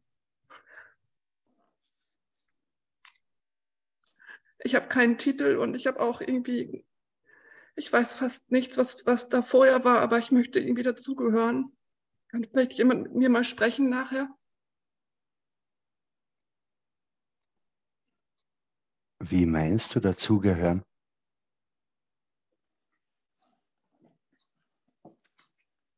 Ich glaube, meine Seele möchte auch mitmachen. Ich kann das gar nicht richtig erklären. Ich habe zu wenig Vorwissen, glaube ich, aber ich habe das Gefühl, das ist was Großes, was ihr da macht und ich möchte gerne mitmachen. Du bist schon dabei. Deine Seele hat dich hierher geführt und du hast alles richtig gemacht.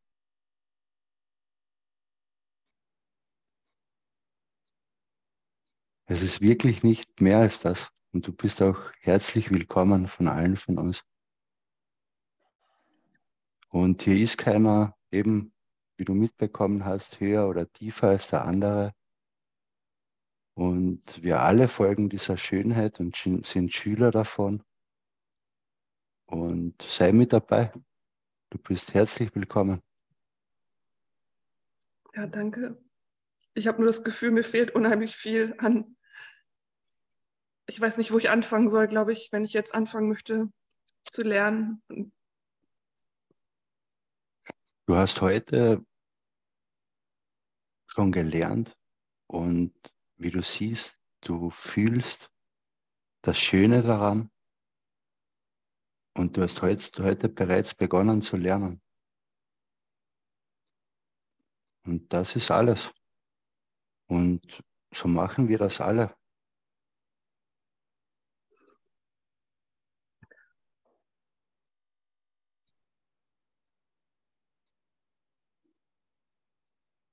Sei einfach entweder bei Mario in der Zusammenfassung am Freitag dabei, morgen um 9 Uhr im gleichen Meetingraum. Und sonst haben wir jeden Donnerstag den Wissenssucher-Workshop hier um 19:30 Uhr. Und es gibt auch auf Keshe Foundation Deutsch auf YouTube unterschiedliche Videos, die du dir anschauen kannst. Und folge einfach deiner Seele und du kommst automatisch hinein und der weitere Weg wird sich von alleine ergeben.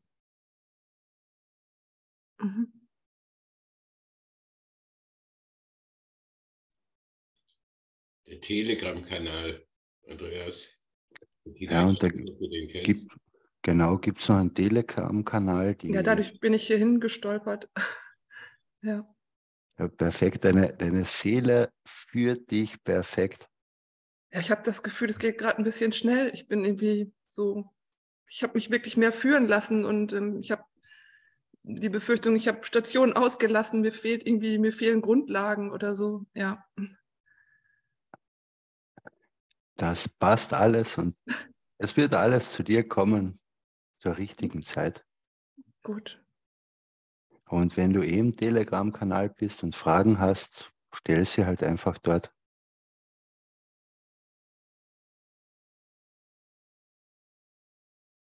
Gut, ich danke euch. Danke ebenfalls.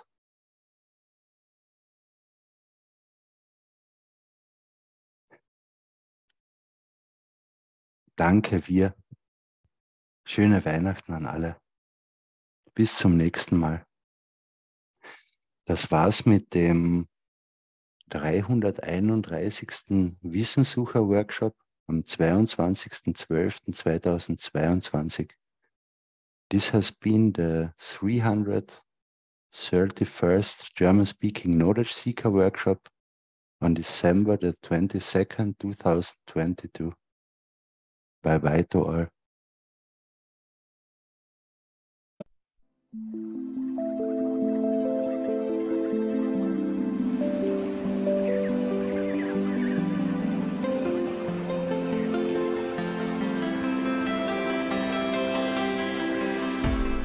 In the world of creation, we had the two extremes, except in the case of the Creator Amitra, where we could never bring the functionality of the soul within the functionality of physicality. We had the physicality hidden within the soul, or soul within the physicality, or in conjunction of the two, one would never have the understanding of the totality, where we could transit but exist in both directions. With the new cycle, this is what Einstein said: when you turn one atom, the other atom changes. This new dimension will blow that field which commonly exists between all the cells of the universe into that position, which means all the created things, as a gift from the Creator in a way, become able to transmute between the two dimensions. There's a reason for this, and it's taken a long time for it to be done, and it has reached its pinnacle and it will be completed. It's already in the process of being completed. Was to take from the essence of the soul of every created things of the time, beginning of time,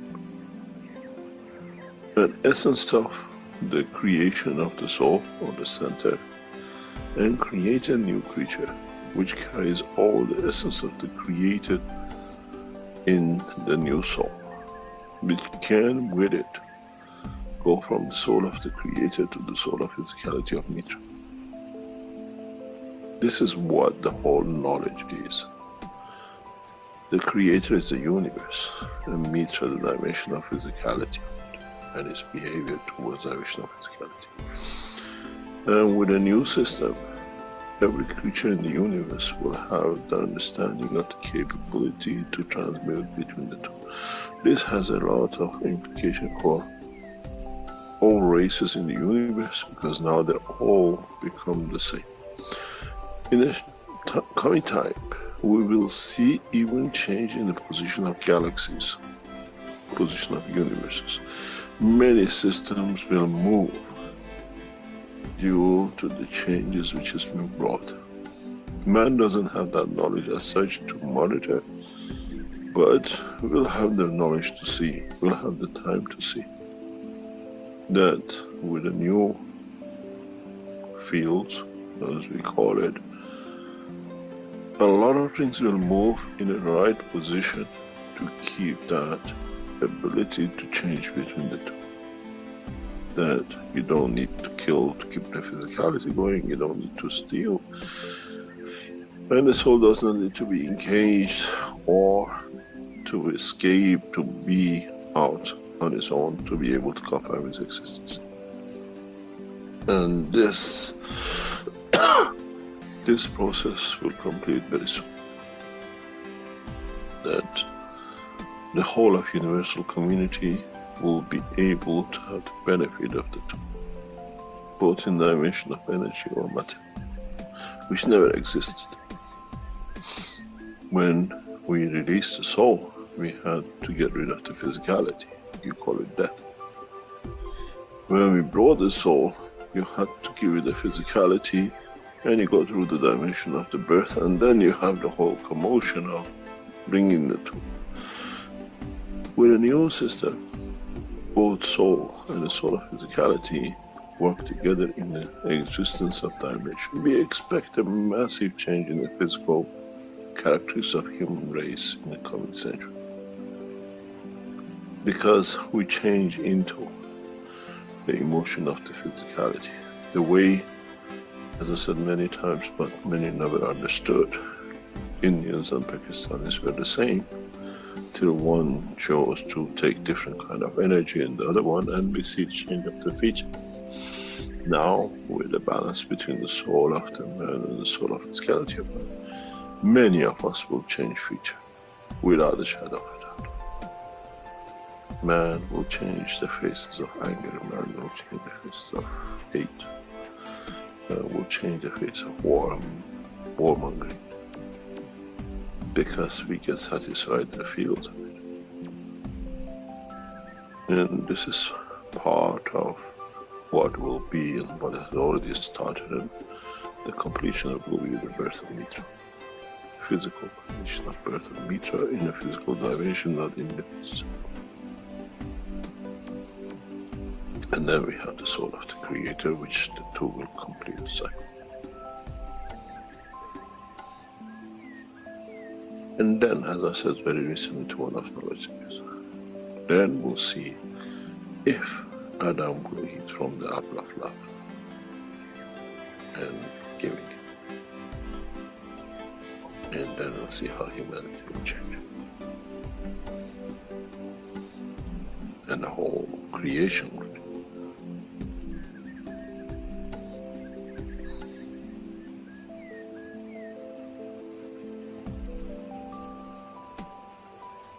We are at the verge of that change.